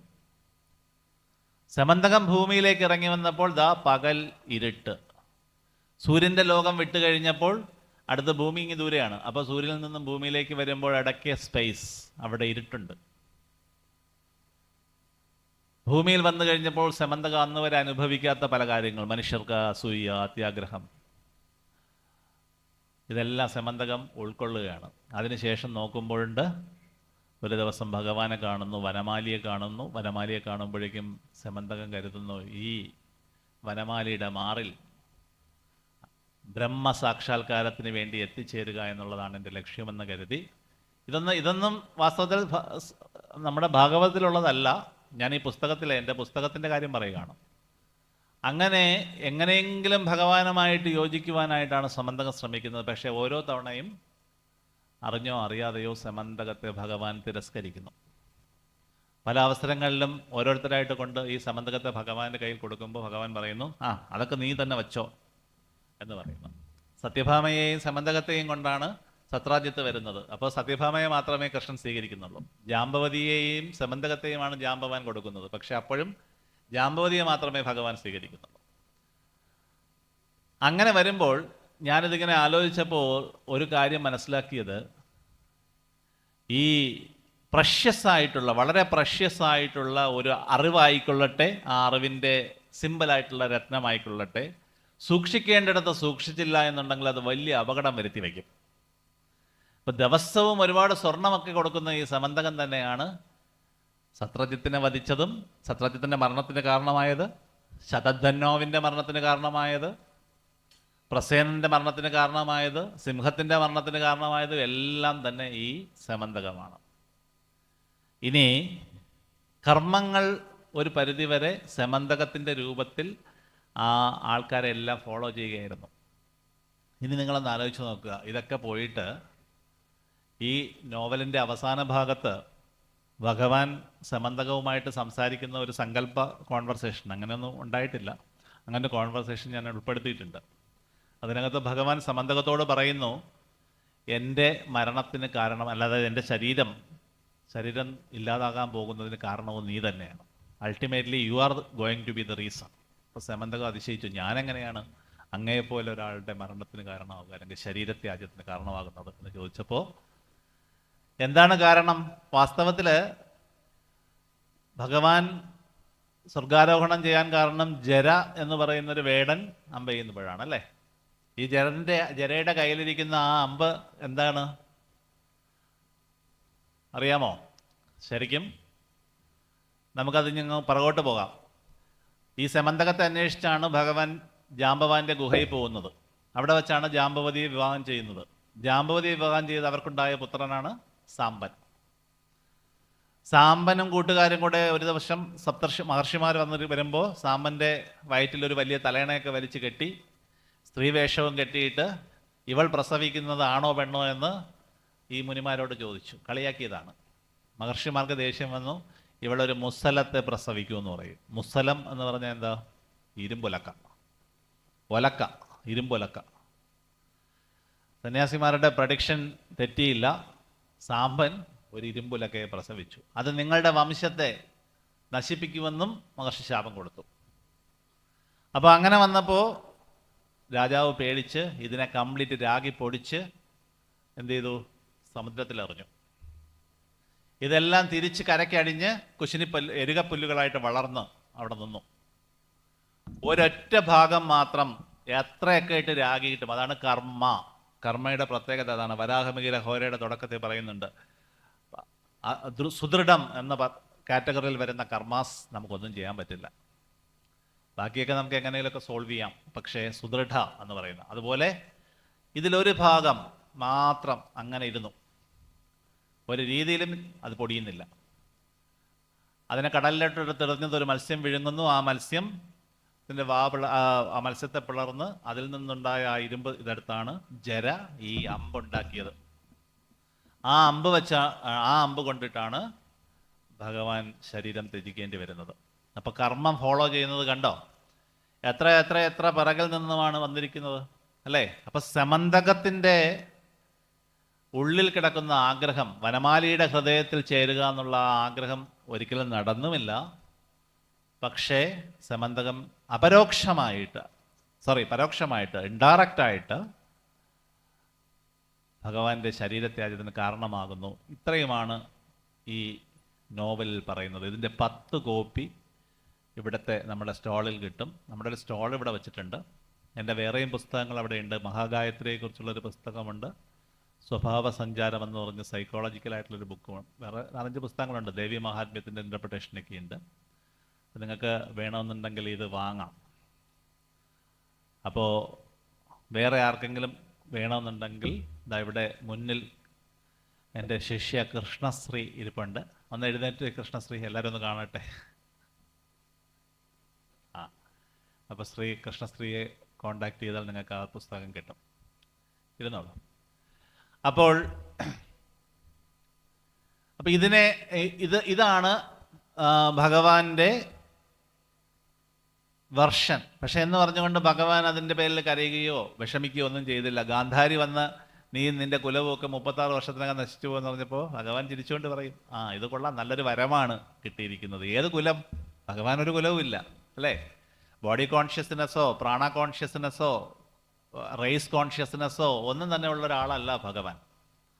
അപ്പോൾ അദ്ദേഹം വളരെ ചിരിച്ചുകൊണ്ട് പറയും, അമ്മേ ഈ വരം കിട്ടാൻ വേണ്ടി. ഗാന്ധാരി ശപിച്ചതാണ് അല്ലേ? അപ്പോൾ പക്ഷെ ഭഗവാനെ സംബന്ധിച്ച് ശാപവും വരവും ഒന്നുമില്ല. അപ്പം അങ്ങനെയുള്ള ആ ഒരു മാനസികാവസ്ഥയിൽ എത്തുവാൻ വേണ്ടിയാണ് മൽഭക്തോ, എൻ്റെ ഭക്തന്മാർ ഞാനായിട്ട് മാറും അല്ലേ? നീ എല്ലാ ധർമ്മങ്ങളും പരിത്യജിച്ച് എന്നെ ശരണം പ്രാപിക്കുക, ഞാൻ നിന്നെ എൻ്റെ എല്ലാ പാപങ്ങളിൽ നിന്നും രക്ഷിച്ചു കൊള്ളാം. അതാണ് ഭക്തിയോഗത്തിൻ്റെ അൾട്ടിമേറ്റ് ആയിട്ടുള്ള വേർഡ്. ഇതിനപ്പുറം ഒരു ഗ്യാരണ്ടി ആർക്കും തരാൻ പറ്റില്ല അല്ലേ? നീ ഇങ്ങനെ കിടന്ന് സാഖ്യം എന്താണെന്നോ കർമ്മം എന്താണെന്നോ പ്രകൃതി എന്താണെന്നോ സത്വരജ തമോ ഗുണങ്ങൾ എന്താണെന്നോ ജ്ഞാനയോഗം എന്താണെന്നോ അല്ലെങ്കിൽ രാജയോഗവും ഇതൊന്നും നീ നോക്കണ്ട. പകരം എന്ത് ചെയ്യുക? എല്ലാ ധർമ്മങ്ങളും പരിത്യജിച്ച് ഒരൊറ്റ കാര്യം ചെയ്താൽ മതി. എന്താണ്? ഹരേ കൃഷ്ണ ജപിക്കുക. ഭഗവാനിൽ മനസ്സൊന്നുക. നിന്റെ കർത്തൃത്വം എടുത്ത് കളയുക. ഡോർഷിപ്പ്, നീയാണിത് ചെയ്യുന്നെന്നുള്ള ഭാവം എടുത്തും കളയുക. അവിടെ എന്നെ പ്രതിഷ്ഠിക്കുക. നമ്മൾ വലിയ ഭക്തന്മാരൊക്കെയാണ്, പക്ഷെ നമ്മുടെ ജീവിതത്തിൽ ഒരു കുഞ്ഞു പ്രശ്നം ഉണ്ടാകുമ്പോൾ പിന്നെ നമ്മുടെ ഈഗോ വെച്ചാണ് നമ്മൾ ആ പ്രോബ്ലം സോൾവ് ചെയ്യുന്നത് അല്ലേ? അങ്ങനെയല്ല വേണ്ടത്. നിന്റെ ഇഷ്ടം. ഐ എം എ ടൂൾ അല്ലേ? നമ്മുടെ പ്രാർത്ഥന ത്വമേവ മാതാച പിതാ ത്വമേവ. നീ മാതാവാണ്, പിതാവാണ്, ബന്ധുവാണ്, സഖാവാണ്, വിദ്യയാണ്, ധനമാണ്. ത്വമേവ സർവം മമ ദേവദേവ. നീയാണ് എല്ലാം. അങ്ങനെയുള്ള നീ എന്നെ ഡോമിനേറ്റ് ചെയ്യുക, അല്ലെങ്കിൽ എന്നെ റൂൾ ചെയ്യുക. ഞാനൊരു ടൂളാണ്, ഒരു മീഡിയയാണ്, ഒരു ഒബ്ജക്റ്റാണ്. You are the subject. ഈ ഒരു തലത്തിലോട്ട് വന്നാൽ മാത്രമേ ഭക്തിയോഗം പൂർണ്ണമാകുള്ളൂ. ഇനി വേറൊരു കാര്യം കൂടിയുണ്ട്. ദ ലവ് ടുവേർഡ്സ് ഗോഡ് എന്ന് പറയുന്നത് എപ്പോഴും വ്യവസ്ഥകൾക്ക് അതീതമായിരിക്കണം, അൺകണ്ടീഷണൽ ആയിരിക്കണം. നിനക്ക് ഞാൻ തുളസിമാല തരുന്നു, അത് തരുന്നു, ഇത് തരുന്നു, നീ എനിക്ക് ദുഃഖം മാത്രം തരുന്നു, എന്നാൽ ഇനി നിനക്കൊന്നുമില്ല. ഇതല്ല, അത് കണ്ടീഷൻസ്. അതിനെക്കുറിച്ച് വളരെ വ്യക്തമായിട്ട് കൃഷ്ണൻ തന്നെ ഗീതയിൽ പറയുന്നു. കർമ്മവും കർമ്മഫലവും എന്ന് പറയുന്നത് ഒരു ആക്ഷൻ റിയാക്ഷൻ പ്രോസസ്സാണ്. അതിനകത്ത് എനിക്കൊന്നും വലുതായിട്ട് ചെയ്യാനില്ല എന്ന് ഭഗവാൻ പറയുന്നില്ലേ അല്ലേ? ബുദ്ധിയുള്ളവർക്ക് വായിച്ചാൽ മനസ്സിലാവും. കർമ്മവും കർമ്മഫലവും എന്ന് പറയുന്നത് ആക്ഷൻ റിയാക്ഷൻ പ്രോസസ്സാണ്. നിങ്ങളുടെ കർമ്മഫലം പോസിറ്റീവ് ആകണമെങ്കിൽ നിങ്ങൾ കർമ്മം പോസിറ്റീവായിട്ട് ചെയ്താലേ പറ്റൂ. അതിന് വേറെ വഴിയൊന്നുമില്ല. ഈ കർമ്മം 3 രീതിയിലുണ്ട്. എങ്ങനെ? പ്രാരാബ്ധം, സഞ്ചിതം, ആഗമി. പ്രാരാബ്ധം കടക്കുവാൻ പ്രയാസമുള്ള സമുദ്രം, തരണം ചെയ്യുവാൻ പ്രയാസമുള്ള സമുദ്രം എന്നാണ് പ്രാരാബ്ധത്തിൻ്റെ അർത്ഥം. അത് നമ്മുടെ പൂർവ്വജന്മങ്ങളുമായിട്ടൊക്കെ കണക്ട് ചെയ്തിട്ട് ഇങ്ങനെ കയറി വരുന്നതാണ്. നമ്മൾ പലപ്പോഴും അതിന് ഉത്തരവാദി ആയിരിക്കില്ല. ഞാനെന്ത് ചെയ്തു എന്ന് നമുക്ക് തോന്നും.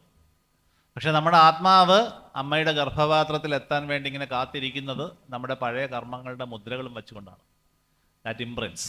അതുകൊണ്ട് അങ്ങനെയുള്ള ഒരു സോൾ ഒരു ഗർഭപാത്രത്തിലേ അതിന് കയറാൻ പറ്റുകയുള്ളൂ. അതൊരു റൂളാണ്, അലിഖിതമായിട്ടുള്ളൊരു നിയമമാണ്. പലർക്കും അമ്മയുടെ ഗർഭപാത്രത്തിൽ കയറി വരുന്നത് പുതിയ ബോധത്തിലോട്ട് എത്തുമ്പോഴേക്കും പഴയത് മറന്നുപോകും. അങ്ങനെ മറന്നു പോകാത്ത ചില ആളുകളാണ് പൂർവ്വജന്മത്തിൻ്റെ സ്പാർക്കുമായിട്ട് ജീവിക്കുന്നത്. നിങ്ങൾ ശകുന്തളാ ദേവി എന്നൊരാളെക്കുറിച്ച് കേട്ടിട്ടുണ്ടോ? കേട്ടിട്ടുണ്ട്. ശകുന്തളാ ദേവി 4-ാമത്തെ വയസ്സിൽ ആ കുട്ടി പറഞ്ഞു, ഡൽഹിയിൽ ജനിച്ച കുട്ടിയാണ്, എൻ്റെ വീട് ഇവിടെയൊന്നും അല്ല, എൻ്റെ ഭർത്താവ് അങ്ങ് മധുരയിലാണെന്ന് പറഞ്ഞു. 4 വയസ്സുള്ള കുട്ടി. അച്ഛനും അമ്മയൊക്കെ പരിഭ്രാന്തിയായി, ഇവർക്ക് വല്ല കുഴപ്പമുണ്ടോ?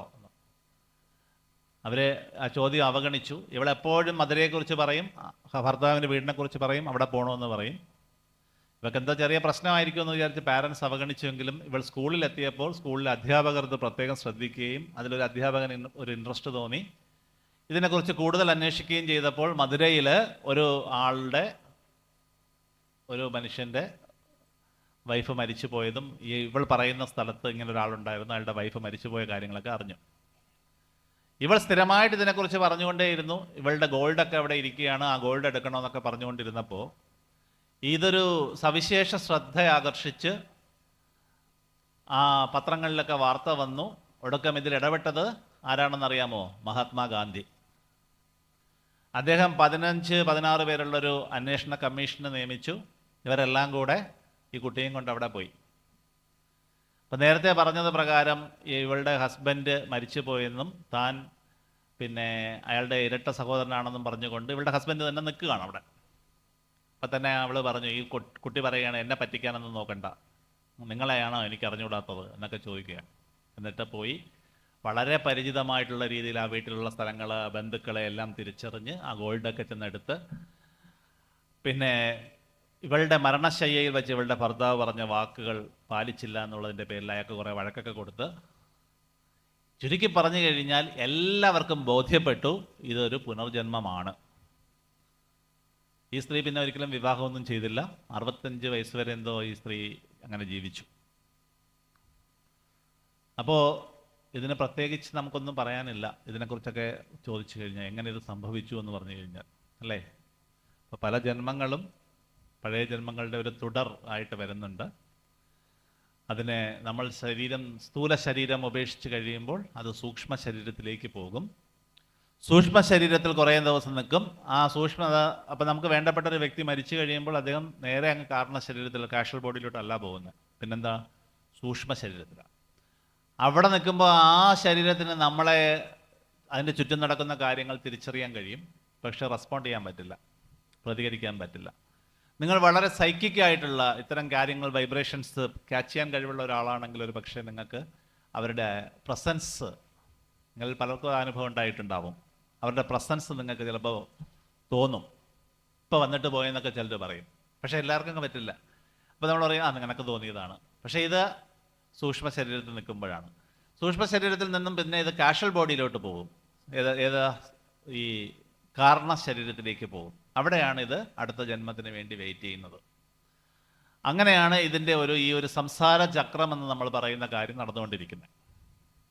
അപ്പോൾ നിങ്ങൾക്ക് ചോദിക്കാം, അങ്ങനെയാണെങ്കിൽ എൻ്റെ പൂർവ്വജന്മത്തെക്കുറിച്ച് എനിക്കൊന്നും ഓർമ്മ വരുന്നില്ലല്ലോ. ശകുന്തളാ ദേവിക്ക് ഓർമ്മ വന്നതുപോലെ പണ്ടത്തെ ജന്മത്തിൽ എൻ്റെ ഭർത്താവിനെ ഓർമ്മ വന്നെങ്കിൽ ചെന്ന് 2 അടി കൊടുക്കാമായിരുന്നു എന്നൊക്കെ തോന്നുന്നുണ്ടാവാം. പക്ഷെ നമുക്കൊന്നും ഓർമ്മ വരുന്നില്ല.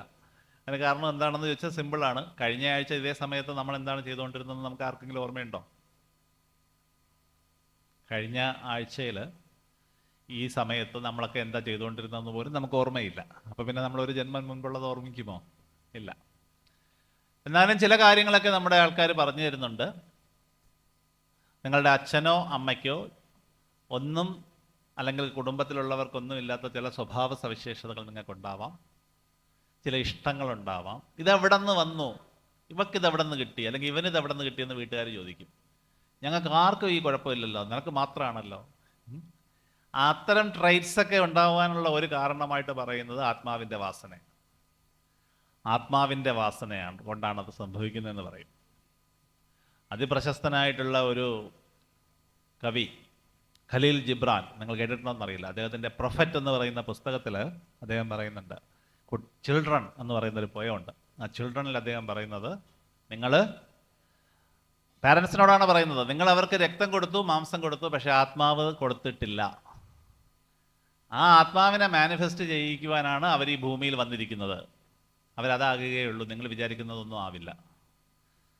അത് വളരെ പ്രധാനമാണ്. അതുകൊണ്ട് കുട്ടികളെ ഇന്നതാകണം എന്ന് പറഞ്ഞൊന്നും ആരും കമ്പല് ചെയ്യരുത്, അതൊന്നും സംഭവിക്കില്ല.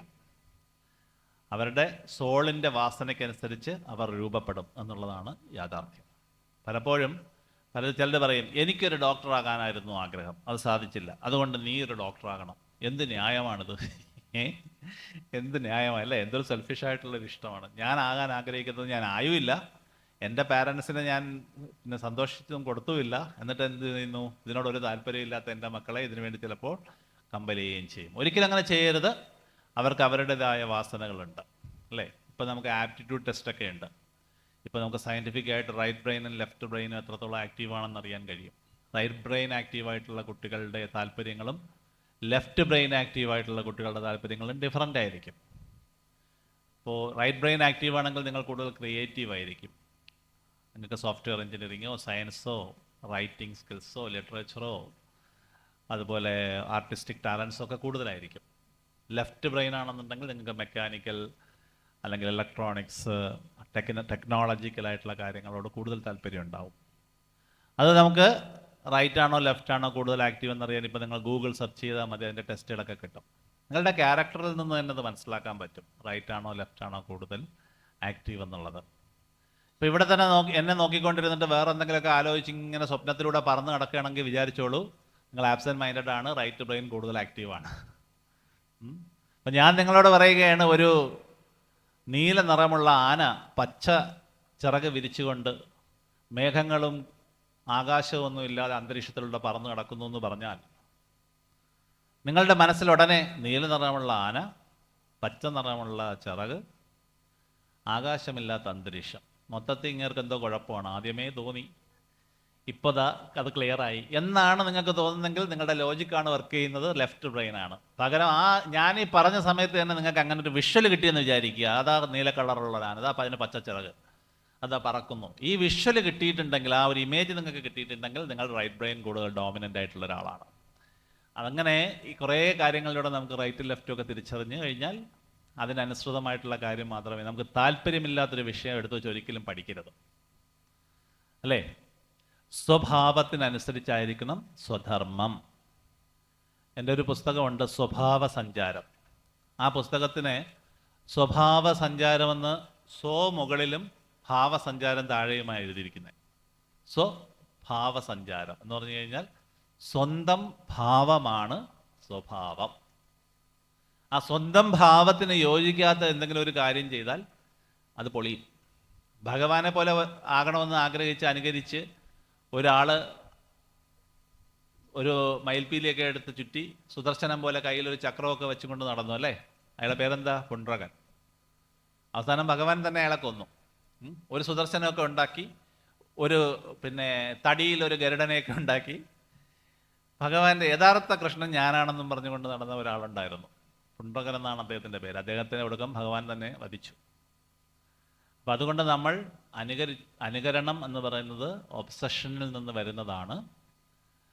നിങ്ങൾക്ക് പലതിനോടും പല സന്ദർഭങ്ങളിലും ഉണ്ടാകുന്ന ഒബ്സഷൻസ് ഒരിക്കലും യാഥാർത്ഥ്യമല്ല. പ്രത്യേകിച്ച് കുട്ടികൾക്കൊക്കെയാണ് ഈ ഒബ്സഷൻ കൂടുതലുണ്ടാവുക. നമുക്കെല്ലാം ഒബ്സഷൻസ് ഉണ്ടായിട്ടുണ്ട്. ഇവിടെ ഇരിക്കുന്ന എല്ലാവർക്കും, ഞാൻ ഉൾപ്പെടെയുള്ളവർക്കെല്ലാം ഒബ്സഷൻ ഉണ്ടാകാറുണ്ട്. അതിനൊരു ചെറിയ ഉദാഹരണം ഞാൻ പറയാം. നമുക്ക് ഏതെങ്കിലുമൊക്കെ സമയത്ത് നമുക്ക് ഇഷ്ടമുള്ള ചില പാട്ടുകൾ ഉണ്ടാകും. ആ പാട്ട് ആദ്യമായിട്ട് കേട്ടു, നമുക്ക് ഇഷ്ടപ്പെട്ടു, നമ്മൾ ഒരിക്കൽ കൂടെ കേട്ടു. അതിൽ ആദ്യത്തെ ഒരു 2 വരികൾ നമ്മുടെ മനസ്സിലങ്ങ് നിറഞ്ഞു എന്ന് വിചാരിക്കുക. പിന്നെ ഒരു കാര്യമില്ലാതെ ചിലപ്പോൾ നമ്മളിത് റിപ്പീറ്റ് ചെയ്ത് പാടിക്കൊണ്ടിരിക്കും. ആദ്യത്തെ 1 വരി അല്ലെങ്കിൽ 2 വരി. അപ്പം കൂടെയുള്ളവരൊക്കെ ചോദിക്കും, നിനക്ക് വല്ല അസുഖമുണ്ടോ? നീ ഇന്ന് രാവിലെ തുടങ്ങിയതാണല്ലോ ഈ 2 വരി ഇങ്ങനെ പാടിക്കൊണ്ടിരിക്കുക. ചിലപ്പോൾ മനസ്സിലായിരിക്കും പാടുക. ഇതാണ് ഒബ്സഷൻ. ഒബ്സസീവ് കമ്പൾസീവ് ഡിസോർഡർ എന്ന് പറഞ്ഞൊരു അസുഖമുണ്ട്. നിങ്ങൾ കേട്ടിട്ടുണ്ടോ എന്നറിയില്ല. OCD. കൈ കഴുകാൻ പോയി കഴിഞ്ഞാൽ കൈ കഴുകിക്കൊണ്ടേയിരിക്കും. ഞാൻ ഒരുപാട് പേര് അസുഖമുള്ള ആൾക്കാരെ ട്രീറ്റ് ചെയ്തിട്ടുള്ള ഒരാളാണ്. OCD ഉള്ള ഒരാൾ എൻ്റെ അടുത്ത് വന്നു. അയാളുടെ പ്രശ്നം എന്താണെന്നറിയോ? നിങ്ങളെല്ലാം ഉറങ്ങാൻ പോകുമ്പോൾ കിടക്ക വിരിക്കുമല്ലോ, അപ്പോൾ ബെഡ്ഷീറ്റ് എടുത്ത് കുടയും, ഇയാളും കുടയും. പക്ഷേ ഇയാൾ കുടയുന്ന അരമണിക്കൂറാണ്. കുടഞ്ഞ് ഇയാൾ കുഴഞ്ഞു വീഴും. അതുവരെ കുടഞ്ഞു കഴിഞ്ഞാൽ അല്ലെങ്കിൽ അവർക്ക് മനസ്സിന് തൃപ്തിയില്ല, ഇത് ശരിയായിട്ടില്ല എന്നുള്ള തോന്നലാണ്. ഇങ്ങനെ ചെയ്യുന്നത്, റിപ്പീറ്റ് ചെയ്യുന്നത്. ഇപ്പം ചിലരുണ്ട്, ഗ്യാസ് അണച്ചോ എന്ന് പോയി ചെക്ക് ചെയ്യും. ഒരിക്കൽ ചെക്ക് ചെയ്യുന്നതൊന്നും വലിയ കുഴപ്പമില്ല, അണച്ചിട്ടുണ്ടോ ഇല്ല എന്നുള്ള സംശയം തോന്നി ഒരിക്കൽ പോയി ചെക്ക് ചെയ്യുന്ന കുഴപ്പമില്ല. പക്ഷേ ഒരു 5 പ്രാവശ്യമൊക്കെ പോയി ചെക്ക് ചെയ്യുന്നുണ്ടെങ്കിൽ വിചാരിച്ചോളൂ, ആ ഡിസോർഡർ ഉണ്ട്, എന്തോ ചെറിയ കുഴപ്പം തുടങ്ങിയിട്ടുണ്ട്, ഞാൻ ഗ്യാസ് അണച്ചോ. ചിലരുണ്ട്, കട്ടിലിൽ കിടക്കാൻ നേരത്തെ താഴെ ഇറങ്ങി ആരെങ്കിലും താഴെ ഉണ്ടോ എന്ന് നോക്കും. ഇതൊക്കെ ഒന്നിൽ കൂടുതലായാൽ അത് ഡിസോർഡർ ആവും. ഒരു തവണയുള്ളതൊക്കെ നമുക്ക് ഒരു പരിധി വരെ സാമാന്യമായിട്ടുള്ള സംശയം എന്നുള്ള രീതിയിലൊക്കെ നമുക്ക് പറഞ്ഞങ്ങ് വിടാം. പക്ഷേ പല പ്രാവശ്യമായി കഴിയുമ്പോൾ ആലോചിക്കുക, മനസ്സെന്തോ ഒരു രീതിയിൽ ചില സംശയങ്ങൾ, പാരനോയിഡ് പേഴ്സണാലിറ്റി എന്നാണ് നമ്മളവരെ പറയുക. അതുപോലെ തന്നെയുള്ള ഒരു കാര്യമാണ് ചില വ്യക്തികൾ, എൻ്റെ അടുത്ത് ഏറെ വന്നിട്ടുള്ള ഒരു കേസാണ്, ഒരു കാര്യവുമില്ലാതെ വിഷമിക്കുന്ന കുട്ടികൾ. ചുമ്മാ ഇരുന്ന് കരയുക, പ്രത്യേകിച്ച് ഒരു റീസണും ഇല്ല. വീട്ടിൽ ആഹാരം കഴിക്കാനില്ലാത്തത് കൊണ്ടോ സ്നേഹിക്കാനില്ലാത്തത് കൊണ്ടോ ഒന്നുമല്ല, എല്ലാ സാഹചര്യങ്ങളുണ്ട്, എന്നാലും വെറുതെ വിഷമിക്കുക. അപ്പോൾ ഇന്ന് നമ്മളതിൻ്റെ പേരൊക്കെ കൊടുത്തിട്ടുണ്ട് വിഷാദ രോഗം. ചില സന്ദർഭങ്ങളിൽ അത് ശരിക്കും ഫിസിക്കലായിട്ടുള്ള ചില റീസൺസ് കൊണ്ട് വരാം. ചില ഡോപ്പാമിനൊക്കെ കുറഞ്ഞു കഴിഞ്ഞാൽ വരാം, ന്യൂറോ ട്രാൻസ്മിറ്റേഴ്സ് കുറഞ്ഞു കഴിഞ്ഞാൽ വരാം. പക്ഷേ ഇത് പലപ്പോഴും പാരൻസ് എന്താ പറയുന്നത്, അവർക്ക് അഹങ്കാരമാണ്, അവർക്ക് ഒരു കുറവുമില്ലാതെ വളർത്തുന്നതിൻ്റെ കുഴപ്പമാണ്, ചുമ്മാ ഇരുന്ന് കരയുക. എനിക്കറിയാവുന്നുള്ളൊരു കുട്ടി ഉണ്ടായിരുന്നു, രാവിലെ എഴുന്നേറ്റ് ചായയൊക്കെ കുടിച്ചിട്ട് വരാന്തയിൽ വന്നിരുന്ന് 5 മിനിറ്റ് 10 മിനിറ്റ് കരയും. അവളുടെ ദിനചര്യയാണ്, ഒരു റൊട്ടീൻ പോലെയാണ്. ചായയൊക്കെ കുടിച്ചിട്ട് സ്മാർട്ടായിട്ട് വന്നിരുന്നാണ് കരയുന്നത്, ഉറക്ക നിലവിളിക്കും. ഒരു സ്കൂൾ കുട്ടി. അപ്പോൾ എന്താ കാര്യം എന്ന് ചോദിച്ചു കഴിഞ്ഞാൽ ഒന്നുമില്ല, it's A kind of releasing. അപ്പോൾ ഇത്തരം വിഷാദ രോഗം എന്ന് പറയുന്നത് ഒരു പരിധി കഴിഞ്ഞാൽ വളരെയേറെ അപകടകരമാണ്, വളരെ ഡേഞ്ചറസ് ആണ്. നമ്മൾ വിചാരിക്കുന്ന പോലെയല്ല. ഈ കുട്ടികളിൽ പെട്ടെന്ന് തന്നെ ആത്മഹത്യാ പ്രവണത ഉണ്ടാകും. അപ്പോൾ നിങ്ങൾ ശ്രദ്ധിക്കുക, കുട്ടികൾ ഒറ്റയ്ക്കിരിക്കുക, ആരോടും സംസാരിക്കാൻ താല്പര്യം കാണിക്കുന്നില്ല, പഠിക്കാൻ താല്പര്യം കാണിക്കുന്നില്ല, ആഹാരത്തിനോട് വലിയ താല്പര്യമില്ല, എപ്പോഴും ഫിലോസഫിക്കലായിട്ട് ജീവിതത്തിനൊന്നും ഒരു അർത്ഥമില്ല, എന്തിനിങ്ങനെ ജീവിക്കുന്നു എന്നൊക്കെ ഇങ്ങനെ കിടക്കിടയ്ക്ക് പറഞ്ഞുകൊണ്ടിരിക്കുന്നു, കൂട്ടുകാരോടൊക്കെ മരണത്തെക്കുറിച്ച് സംസാരിക്കുന്നു. ഇങ്ങനെയൊക്കെ വരുമ്പോൾ ആ കുട്ടികളെ നമ്മൾ പ്രത്യേകം ശ്രദ്ധിക്കുക തന്നെ വേണം. അതുപോലെ ഞാൻ നേരത്തെ പറഞ്ഞതുപോലെ കാര്യങ്ങൾ റിപ്പീറ്റ് ചെയ്യുന്ന കുട്ടികളെയും നമ്മൾ ശ്രദ്ധിക്കുക തന്നെ വേണം. കാര്യങ്ങൾ ഈ സംശയത്തോടെ, എല്ലാത്തിനെയും സംശയദൃഷ്ടിയോടെ നോക്കുന്നതും പ്രായമാകുമ്പോഴാണ് നമ്മളത് ശ്രദ്ധിക്കേണ്ടത്. എല്ലാത്തിനോടും സംശയം തോന്നുന്നു എന്നുണ്ടെങ്കിലും നമ്മുടെ മെൻ്റൽ ഹെൽത്ത്, മാനസികമായ ആരോഗ്യത്തിന് ചെറിയ കുറവ് വന്നു എന്ന് വിചാരിക്കുക. ഇത്തരം സന്ദർഭങ്ങളിലെല്ലാം നമ്മുടെ മനസ്സിന് ശക്തി തരുന്ന ഊർജമാണ്, മെഡിസിനാണ് ആത്മീയത എന്ന് പറയുന്നത്. നിങ്ങൾ ഭഗവത് നാമം ജപിക്കുകയും the lord is in me, എൻ്റെ ഉള്ളിൽ വിളങ്ങുന്നത് ഭഗവാനാണ്, തത്വമസി, ശിവോഹം, ആ ശിവൻ ഞാൻ തന്നെയാണ്, തത്വമസി അത് നീയാണ്, അഹം ബ്രഹ്മാസ്മി ഞാൻ ബ്രഹ്മമാകുന്നു. ആ ഒരു ബോധത്തോടു കൂടി നമ്മുടെ ന്യൂക്ലിയസിൽ തന്നെ ആ ദൈവത്തിനെ, അല്ലെങ്കിൽ ആ ശക്തിയെ, ഈശ്വരീയ ശക്തിയെ, ആ ഡിവൈൻ പവർ എൻ്റെ കൂടെയുണ്ട്, അതെൻ്റെ ബുദ്ധിയെ പ്രസാദിപ്പിക്കും, എൻ്റെ ഇമോഷൻസിനെ അത് കൺട്രോൾ ചെയ്യും എന്നുള്ളൊരു ധാരണയോടുകൂടി നമ്മൾ ഉറച്ചിരുന്നാൽ, ആ സ്ഥിതപ്രജ്ഞ നമ്മളിലുണ്ടെങ്കിൽ തീർച്ചയായിട്ടും നമുക്ക് ഈ പറയുന്ന പ്രശ്നങ്ങളൊന്നും ഉണ്ടാവുകയില്ല. നമ്മൾ ബാലൻസ്ഡ് ആയിരിക്കും. എല്ലാ ആധ്യാത്മിക ഗ്രന്ഥങ്ങളും പറയുന്നത് ബാലൻസിങ്ങിനെ കുറിച്ചാണ്. ഈ പ്രപഞ്ചം മുഴുവൻ നിലകൊള്ളുന്നത് ബാലൻസിങ്ങിലാണ്. ഒരു ബാലൻസിങ് സിസ്റ്റം കൊണ്ടാണ് ഈ പ്രപഞ്ചം നിൽക്കുന്നത്. നിങ്ങൾ ശ്രദ്ധിച്ചാൽ അറിയാം. നമ്മൾ നോക്കൂ, ഈ സൗരയൂഥം നോക്കുക, അതൊരു ബാലൻസിങ് സിസ്റ്റമാണ്. ആ ഫോഴ്സുകൾ, മാഗ്നറ്റ് അട്രാക്ഷൻ, ഗ്രാവിറ്റി, ഇതെല്ലാം തന്നെ ഒരു ബാലൻസിങ്ങിലാണ്. അങ്ങോട്ടും ഇങ്ങോട്ടും അല്പം മാറിയാൽ തീർന്നു. മനുഷ്യനിപ്പം കുറച്ച് ബാലൻസിങ് തെറ്റിക്കുന്നത് കൊണ്ടാണ് നമ്മൾ ഇന്ന് ഇത്രയും ചൂട് അനുഭവിക്കുന്നത്. ഗ്ലോബൽ വാർമിംഗ് എന്ന് പറയുന്ന പ്രോസസ്സ് സംഭവിച്ചതുകൊണ്ട്. അല്ലെങ്കിൽ ധ്രുവത്തിലുള്ള പിന്നെ ഐസെല്ലാം ഉരുകി കൂടുതൽ വെള്ളപ്പൊക്കം വരാൻ പോകുന്നത്. അത് ബാലൻസിങ് തെറ്റുമ്പോഴാണ് ആ വർഗമേ ഈ പ്രകൃതിയിൽ നിന്ന് എക്സ്റ്റെൻഡ് ആയി പോകും. അതിൻ്റെ ചരിത്രമാണ് നമ്മൾ പണ്ട് ഭീമാകാരങ്ങളായ ഉരകങ്ങൾ ഈ നാട്ടിൽ, ഈ ലോകത്തുണ്ടായിരുന്നു അല്ലേ, ഡൈനോസറസ്. ഇന്നൊരെണ്ണം ഇല്ല, സ്കെൽട്ടൺ മാത്രമേ ഉള്ളൂ. ഒരുപക്ഷെ ഫ്യൂച്ചറിൽ മനുഷ്യൻ ഈ ബാലൻസ് തെറ്റിച്ചാൽ ഡിവൈനിറ്റി അല്ലെങ്കിൽ ഇൻ്റലിജൻസ് ഓഫ് നാച്ചറിനെ സംബന്ധിച്ചിടത്തോളം മനുഷ്യനെ നശിപ്പിക്കുന്ന ഒരു പ്രയാസമില്ല. ഞാൻ ഈ പുസ്തകത്തിൽ തന്നെ എഴുതി വെച്ചിട്ടുണ്ട്, ബഹിരാകാശത്ത് കറങ്ങി നടക്കുന്ന ഒരു പാറ, ഒരു വലിയ പാറയാണ് ഭൂമി. നമ്മളിങ്ങനെ ഇരിക്കുമ്പോൾ നമ്മൾ അറിയുന്നുണ്ടോ നമ്മളതിൽ പറ്റിപ്പിടിച്ചിരിക്കുന്ന ചില ഉറുമ്പുകളെ പോലെയാണ്. നമ്മളിങ്ങനെ പറന്ന് കിടക്കുകയാണ് അല്ലേ. ഇങ്ങനെ പറന്നു കിടക്കുന്ന ഈ പാറയുടെ ഒരറ്റത്ത് പറ്റിപ്പിടിച്ചിരിക്കുന്ന ഉറുമ്പുകൾ പോലുള്ള നമ്മളെ നശിപ്പിക്കാൻ ഭൂമിക്കൊന്ന് കുടഞ്ഞാൽ മതി അല്ലേ. ഇങ്ങനെ ഒന്നാക്കിയാൽ മതി, എല്ലാം കൂടെ വളർത്തിച്ച് വീഴും, ഈ കെട്ടിടങ്ങളെല്ലാം താഴെ പോകും. അല്ലെങ്കിൽ ഒരല്പം ചൂട് കൂടിയാൽ മതി, മഞ്ഞെല്ലാം കൂടെ ഉരുകി വെള്ളമായിട്ട് എല്ലാ വൻ നഗരങ്ങളെയും വിഴുങ്ങും. അത്രയൊക്കെ ഉള്ളൂ വാസ്തവത്തിൽ. അപ്പോൾ അങ്ങനെയുള്ള മനുഷ്യൻ, ആ മനുഷ്യൻ്റെ ഉള്ളിലുള്ള ബോധം ഇതിനെല്ലാം, ഈ അതിവിശാലമായിട്ടുള്ള ഈ പ്രപഞ്ചത്തെ മുഴുവൻ കണ്ടെത്തിയിരിക്കുന്നു. അനന്തം അജ്ഞാതം അവർണ്ണനീയം എന്ന് നമ്മൾ കേട്ടിട്ടുണ്ട് അല്ലേ. അനന്തം അജ്ഞാതം അവർണ്ണനീയം, അങ്ങനെയുള്ള ഈ പ്രപഞ്ചത്തെ നമ്മൾ ഓരോ വശത്തുനിന്ന് മനസ്സിലാക്കിക്കൊണ്ടിരിക്കുകയാണ്. മനസ്സിലാക്കുന്നതോറും നമ്മുടെ അത്ഭുതം കൂടി കൂടി വരികയാണ്. ആദ്യം ഒരു സൂര്യൻ, ഭൂമി, സൗരയൂഥം എന്നൊക്കെ വിചാരിച്ചു. അത് കഴിഞ്ഞപ്പോൾ ആകാശഗംഗ എന്ന് പറഞ്ഞൊരു വലിയ സംഭവം ഉണ്ടെന്ന് മനസ്സിലായി. അത് കഴിഞ്ഞ് ആയിരക്കണക്കിന്, പതിനായിരക്കണക്കിന്, ലക്ഷക്കണക്കിന് ആകാശഗംഗകൾ, ഗാലക്സികളുണ്ട് എന്നുള്ളത് മനസ്സിലായി. ഇതെല്ലാം ചുറ്റുകയാണെന്നുള്ളത് മനസ്സിലായി. ഇതിനിടയ്ക്കുള്ള സ്പേസിനെ കുറിച്ചും പിന്നെ ഡാർക്ക് എനർജിയെക്കുറിച്ചും തമോ ഗർത്തങ്ങളെക്കുറിച്ചും ഒക്കെ നമുക്ക് മനസ്സിലാക്കാൻ സാധിച്ചു. നക്ഷത്രങ്ങളെ വരെ വിഴുങ്ങുന്ന തമോ ഗർത്തങ്ങളെക്കുറിച്ച് നമ്മൾ മനസ്സിലാക്കി. ഈ ലോകത്തെ മുഴുവൻ നിലകൊള്ളുന്ന ആൻറ്റി ഗ്രാവിറ്റി പോലുള്ള എനർജിയെക്കുറിച്ച് മനസ്സിലാക്കി. അങ്ങനെ നമ്മൾ കൂടുതൽ കൂടുതൽ പഠിച്ചു വരുന്തോറും ഈ പ്രപഞ്ചത്തിൽ ഇതെല്ലാം മനസ്സിലാക്കുന്ന മനുഷ്യബോധമെന്ന് പറയുന്നത് അതിമഹത്തായ ഒന്നാണ്. അത് എന്നിലും നിങ്ങളിലും ഒരുപോലെ ഉണ്ട് എന്നുള്ളതാണ് വാസ്തവത്തിൽ നമ്മുടെ ആധ്യാത്മികമായിട്ടുള്ള ചൈതന്യം, അറിവ്, മഹർഷിമാർ നമ്മളെ പഠിപ്പിക്കുന്നത്. അപ്പോൾ അത്രയും വലിയ ഒരു പൊട്ടൻഷ്യലുള്ള നമ്മൾ കൊച്ചു കൊച്ചു കൊച്ചു കാര്യങ്ങൾക്ക് വേണ്ടി ഫൈറ്റ് ഓർ ഫ്ലൈറ്റ് എന്നൊക്കെ പറയുന്ന ആ ഒരു അനിമൽ ഇൻസ്റ്റിങ്ക്റ്റിൽ ഇനിയും കിടക്കണോ, മൃഗബോധത്തിൽ കഴിയണോ, അതിൻ്റെ ആവശ്യമുണ്ടോ എന്ന് നമ്മൾ ആലോചിക്കുക. എല്ലാത്തിനും അടിക്കടി, അല്ലെങ്കിൽ എന്നോട് അങ്ങനെ കാണിച്ചെങ്കിൽ ഇനി ഞാൻ അവളോട് മിണ്ടില്ല, അവനോട് മിണ്ടില്ല, ഈ ഒരു രീതിയിൽ നമ്മൾ ഇനി നമ്മുടെ ക്യാരക്ടറിനെ ചുരുക്കണമോ, അതോ നമ്മുടെ ചിത്താകാശത്തെ വികസിപ്പിച്ച് എല്ലാവരോടും ഗ്രാറ്റിറ്റ്യൂഡും എല്ലാവർക്കും ഫൊർഗീവ് ചെയ്ത് നമ്മുടെ മനസ്സിനെ സ്വതന്ത്രമാക്കണമോ? മോക്ഷം വേണമെന്നുണ്ടെങ്കിൽ ആദ്യം വേണ്ടത് മനസ്സിൽ അനാവശ്യമായിട്ട് ചുമക്കുന്ന എല്ലാ വേസ്റ്റുകളെയും എടുത്ത് കളയുക. ഈ വേസ്റ്റുകളെയൊക്കെ നമ്മൾ ശത്രുതാ മനോഭാവത്തോടോ വിഷമത്തോടു കൂടിയോ നമ്മുടെ മനസ്സിൽ നമ്മൾ ചുമക്കുന്നു എന്നുണ്ടെങ്കിൽ ഇതെല്ലാം കർമ്മമുദ്രകളായി നമ്മളിൽ കാണും. ഒരു സെൻ കഥയുണ്ട്, ഞാൻ പല സ്ഥലങ്ങളിലും പറയാറുള്ളൊരു കഥയാണ്. രണ്ട് ബുദ്ധഭിക്ഷുക്കൾ ഒരു നദി കടക്കാനായിട്ട് പോകുമ്പോൾ ഒരു സ്ത്രീ അവിടെ വന്നിട്ട് പറയും, നദിയിൽ വെള്ളപ്പൊക്കമാണ്, എന്നെ നിങ്ങളിൽ ഒരാൾ എടുത്തുകൊണ്ട് അപ്പുറത്ത് പോകണം, സഹായിക്കണമെന്ന് പറയും. അപ്പോൾ സീനിയറായിട്ടുള്ള ബുദ്ധഭിക്ഷു പറഞ്ഞു, ഞങ്ങൾ ബ്രഹ്മചാരികളാണ്, സ്ത്രീകളെ സ്പർശിക്കാൻ പാടില്ല. മറ്റേ ബ്രഹ്മചാരി ഒന്നും മിണ്ടാതെ ആ ഭിക്ഷു ഈ സ്ത്രീയെ തോളിലെടുത്തു, എല്ലാവരും ക്രോസ് ചെയ്തു. അവർ രണ്ടുപേരുടെയും കാല് തൊട്ട് തൊഴുതിട്ട് അവരുടെ വഴിക്ക് പോയി. ഇവർ നടന്ന് വേറൊരു വഴിയെ പോവാണ്. ഏകദേശം 10-15 മിനിറ്റ് നടന്ന് പോയിക്കൊണ്ടിരിക്കുകയാണ്. ഈ സീനിയറായിട്ടുള്ള ബുദ്ധഭിക്ഷു മറ്റേ ആളോട് പറഞ്ഞു, നീ ചെയ്ത തൊട്ട് ശരിയായില്ല കേട്ടോ. മറ്റേ ആൾ എന്താ, എന്തിനെക്കുറിച്ചാണ് പറയുന്നത്? അല്ല, നീ ആ സ്ത്രീയെ ചുമന്നില്ലേ, തൊട്ടില്ലേ, തോളിൽ ചുമന്നില്ലേ? അപ്പോൾ മറ്റേ ബുദ്ധഭിക്ഷു പറഞ്ഞതാണ് ഉത്തരം. അവിടെ കഥ തീർന്നു. സെൻ കഥകൾ അങ്ങനെയാണ്. അതെന്താ പറഞ്ഞെന്നറിയോ? ഞാൻ അവരെ അവിടെ ഉപേക്ഷിച്ചു, നിങ്ങളിപ്പോഴും ചുമക്കുന്നു.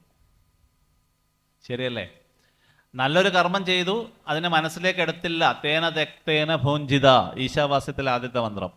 തേന തെക്തേന ഭോഞ്ചിത, ത്യജിച്ചിട്ട് ഭുജിക്കുക.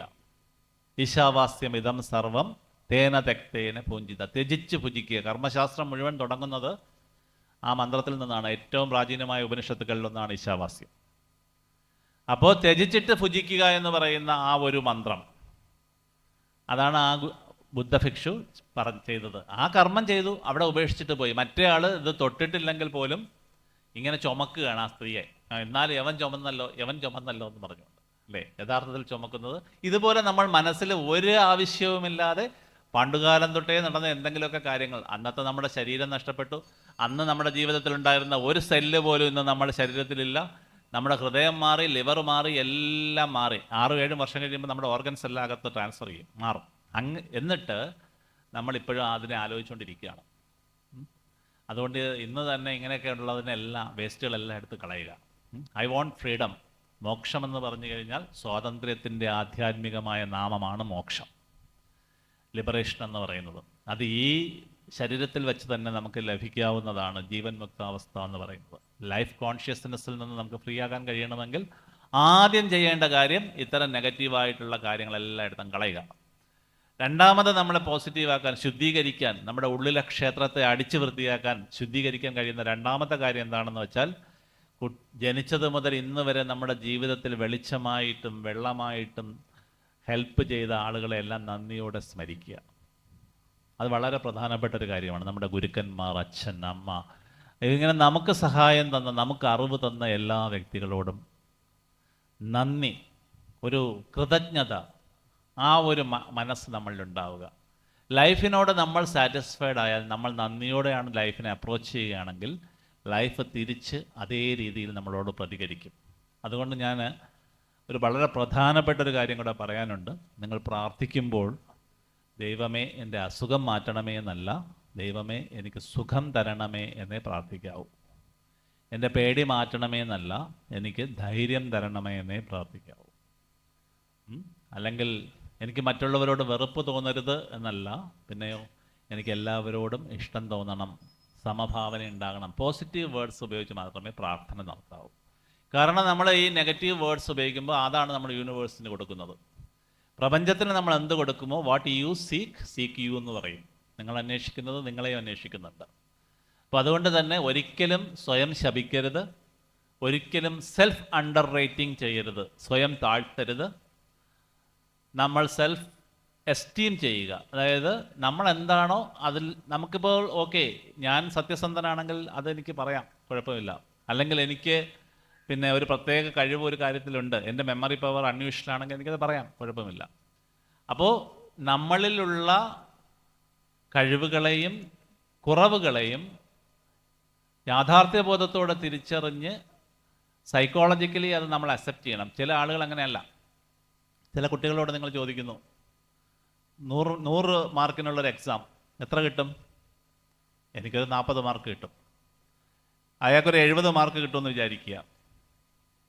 എന്താണ്? അണ്ടർ എസ്റ്റിമേറ്റിംഗ് ആണ്. സ്വന്തം കഴിവുകളെ അണ്ടർ എസ്റ്റിമേറ്റ് ചെയ്യുന്നൊരു കുട്ടിയാണത്. ഇനി ഒരു കുട്ടിയോട് നമ്മൾ ചോദിക്കുന്നു, 100-ന് എത്ര കിട്ടും? എനിക്ക് 70 കിട്ടും, പക്ഷെ കിട്ടുന്നത് 40 ആണെന്ന് വിചാരിക്കുക. ഓവർ എസ്റ്റിമേറ്റ് ചെയ്യുന്ന കുട്ടിയാണ്. സ്വന്തം കഴിവുകളെ ഓവർ എസ്റ്റിമേറ്റ് ചെയ്യുന്ന കുട്ടി. ഇത് രണ്ടും പാടില്ല. നമ്മൾ ആൾമോസ്റ്റ് നമ്മുടെ റിയാലിറ്റിയുമായിട്ട് അടുത്ത് നിൽക്കണം. നമുക്ക് നമ്മളെക്കുറിച്ചും മറ്റുള്ളവരെക്കുറിച്ചുമുള്ള മാനസികമായിട്ടുള്ള വിശ്വാസങ്ങൾ എപ്പോഴും സത്യമാകണമെന്നില്ല. അതിന് ഒരുപാട് കാരണങ്ങളുണ്ട്. നമ്മുടെ ഉള്ളിൽ പ്രവർത്തിക്കുന്ന സത്വരജ തമോ ഗുണങ്ങൾ നമ്മുടെ ചിന്തകളെ സ്വാധീനിക്കുന്നതിൻ്റെ ഭാഗമായിട്ടാണ് നമുക്ക് പലപ്പോഴും തെറ്റുപറ്റുന്നത്. മെഡിറ്റേറ്റ് ചെയ്യുമ്പോൾ, ധ്യാനിക്കുമ്പോൾ നമുക്ക് നമ്മളെക്കുറിച്ച് സെൽഫ് അവെയർനെസ് ഉണ്ടാകുന്നു. ഇതാണ് ഞാൻ, എൻ്റെ കർമ്മ സംസ്കാരം ഇതാണ്, ഇന്ന സംഭവങ്ങൾ എൻ്റെ മേലുണ്ടായാൽ ഞാൻ അതിനോട് ഇഷ്ടപ്പെടില്ല, ഞാൻ ഷൗട്ട് ചെയ്യും, അല്ലെങ്കിൽ ഞാൻ വിഷമിക്കും. അപ്പോൾ ഇത്തരം സാഹചര്യങ്ങൾ ജീവിതത്തിൽ ഉണ്ടാകാതെ നോക്കണം, അല്ലെങ്കിൽ എനിക്ക് അതിൻ്റെ ആറ്റിറ്റ്യൂഡ് മാറ്റണം. ഇങ്ങനെയുള്ള കാര്യങ്ങളെല്ലാം നമുക്ക് തിരിച്ചറിയാൻ കഴിയുന്നത് when you meditate it happens. അല്ലെങ്കിൽ നിങ്ങൾക്ക് വേറൊരു വഴിയുണ്ട്. നിങ്ങളൊരു തേർഡ് പേഴ്സൺ ആയിട്ട് ഒരു ഡയറി എഴുതുക. നിങ്ങളുടെ പേര് സൗമ്യ എന്നാണെങ്കിൽ, ഞാനിന്ന് ഒരു 10 മണിക്ക് ഒരു പ്രഭാഷണം കേൾക്കാൻ പോയി എന്ന് എഴുതുന്നതിന് പകരം എന്തെഴുതണം? സൗമ്യ ഇന്ന് രാവിലെ 10 മണിക്ക് ഒരു പ്രഭാഷണം കേൾക്കാൻ പോയി. അവൾ അവിടെ ചെന്നപ്പോൾ മുടി നീട്ടി വളർത്തിയ ഒരു മനുഷ്യൻ അവിടെ ഇരുന്ന് എന്തൊക്കെയോ പറയുന്നു. ആദ്യം അവൾക്കൊന്നും മനസ്സിലായില്ല. പിന്നെ അവൾ കുറേ നേരം ശ്രദ്ധിച്ചിരുന്നപ്പോൾ ആ പറയുന്നതിലൊക്കെ ചില കാര്യങ്ങളുണ്ടെന്ന് അവൾക്ക് തോന്നി. ആദ്യം അവൾക്ക് ചെറിയൊരു വിരസത അനുഭവപ്പെട്ടുവെങ്കിലും പിന്നീട് കൂടുതൽ ശ്രദ്ധിച്ചപ്പോൾ വീണ്ടും ശ്രദ്ധിക്കുവാനും അതിനെക്കുറിച്ച് ചിന്തിക്കണമെന്നും തോന്നി. ഇങ്ങനെ വേറൊരാളായിട്ട്, സ്വന്തം ഒരു വ്യൂവറായിട്ട്, തൈത്തരീയ ഉപനിഷത്തിൽ പറയുന്നത് പോലെ 2 പക്ഷികൾ, ഒരു പക്ഷി എന്ത് ചെയ്യുന്നു? എല്ലാ ഫലങ്ങളും കൊത്തി തിന്നുന്നു, മറ്റത് ഒന്നും ചെയ്യാതെ അതിനെ നോക്കിയിരിക്കുന്നു. ആ പരമാത്മ സാക്ഷിഭാവം എന്ന് പറയും. ആ ഭാവത്തിൽ, ആ വ്യൂവറായിട്ട്, കാഴ്ചക്കാരനായിട്ടുണ്ട് അല്ലെങ്കിൽ കാഴ്ചക്കാരിയായി ഇരുന്നു കൊണ്ട് നമ്മളെ തന്നെ എഴുതുമ്പോൾ ഒരു 10-15 ദിവസത്തെ എഴുതി നോക്കുക. നമ്മുടെ പല ട്രേറ്റ്സും നമ്മുടെ ക്യാരക്ടറിലുള്ള പാത്തുകളും ഹാബിറ്റ്സും എല്ലാം നമുക്ക് തെളിഞ്ഞു വരും. പിന്നെ കറക്റ്റ് ചെയ്യാൻ എളുപ്പമാണ്. അവളെ തിരുത്താൻ എളുപ്പമാണ്. എന്നെ തിരുത്തുന്നതിനേക്കാളും എൻ്റെ ഉള്ളിലുള്ള അവളെ അല്ലെങ്കിൽ അവനെ തിരുത്തുക എളുപ്പമാണ്. അതിനുവേണ്ടി നമുക്ക് മാറാൻ, ഒബ്ജക്റ്റീവായിട്ട് കാര്യങ്ങൾ കാണാൻ ഈ ഒരു റൈറ്റിംഗ് ഹെൽപ്പ് ചെയ്യും.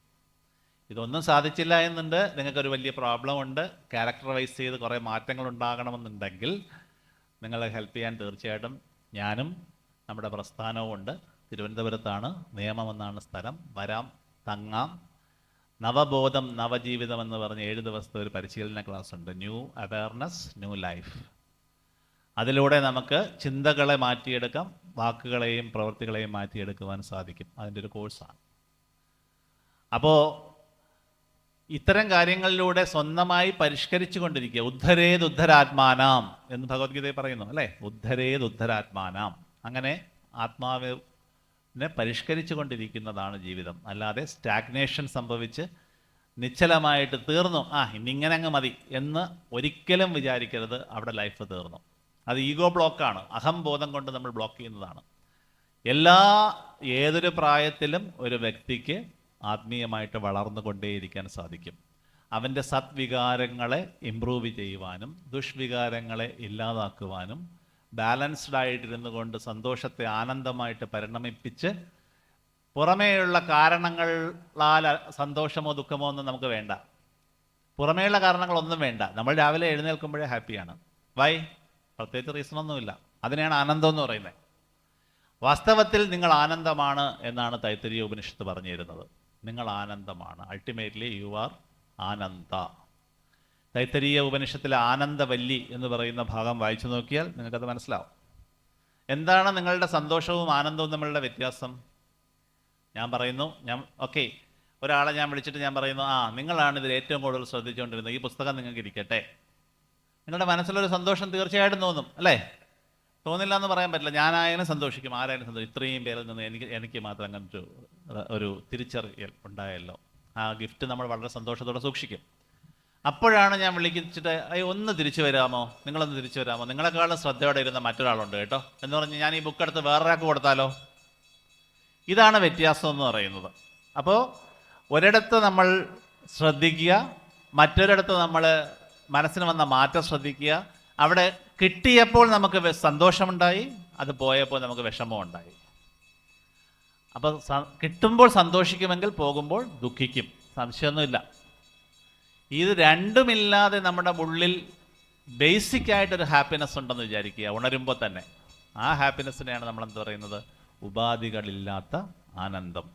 നിങ്ങൾ ഈശ്വരനെ കുറിച്ച് ചിന്തിക്കുമ്പോൾ എന്തെങ്കിലും ഒരു എന്തെങ്കിലും ഒരു കാരണം ഉണ്ടായിട്ടല്ല ആ ആനന്ദം വരിക.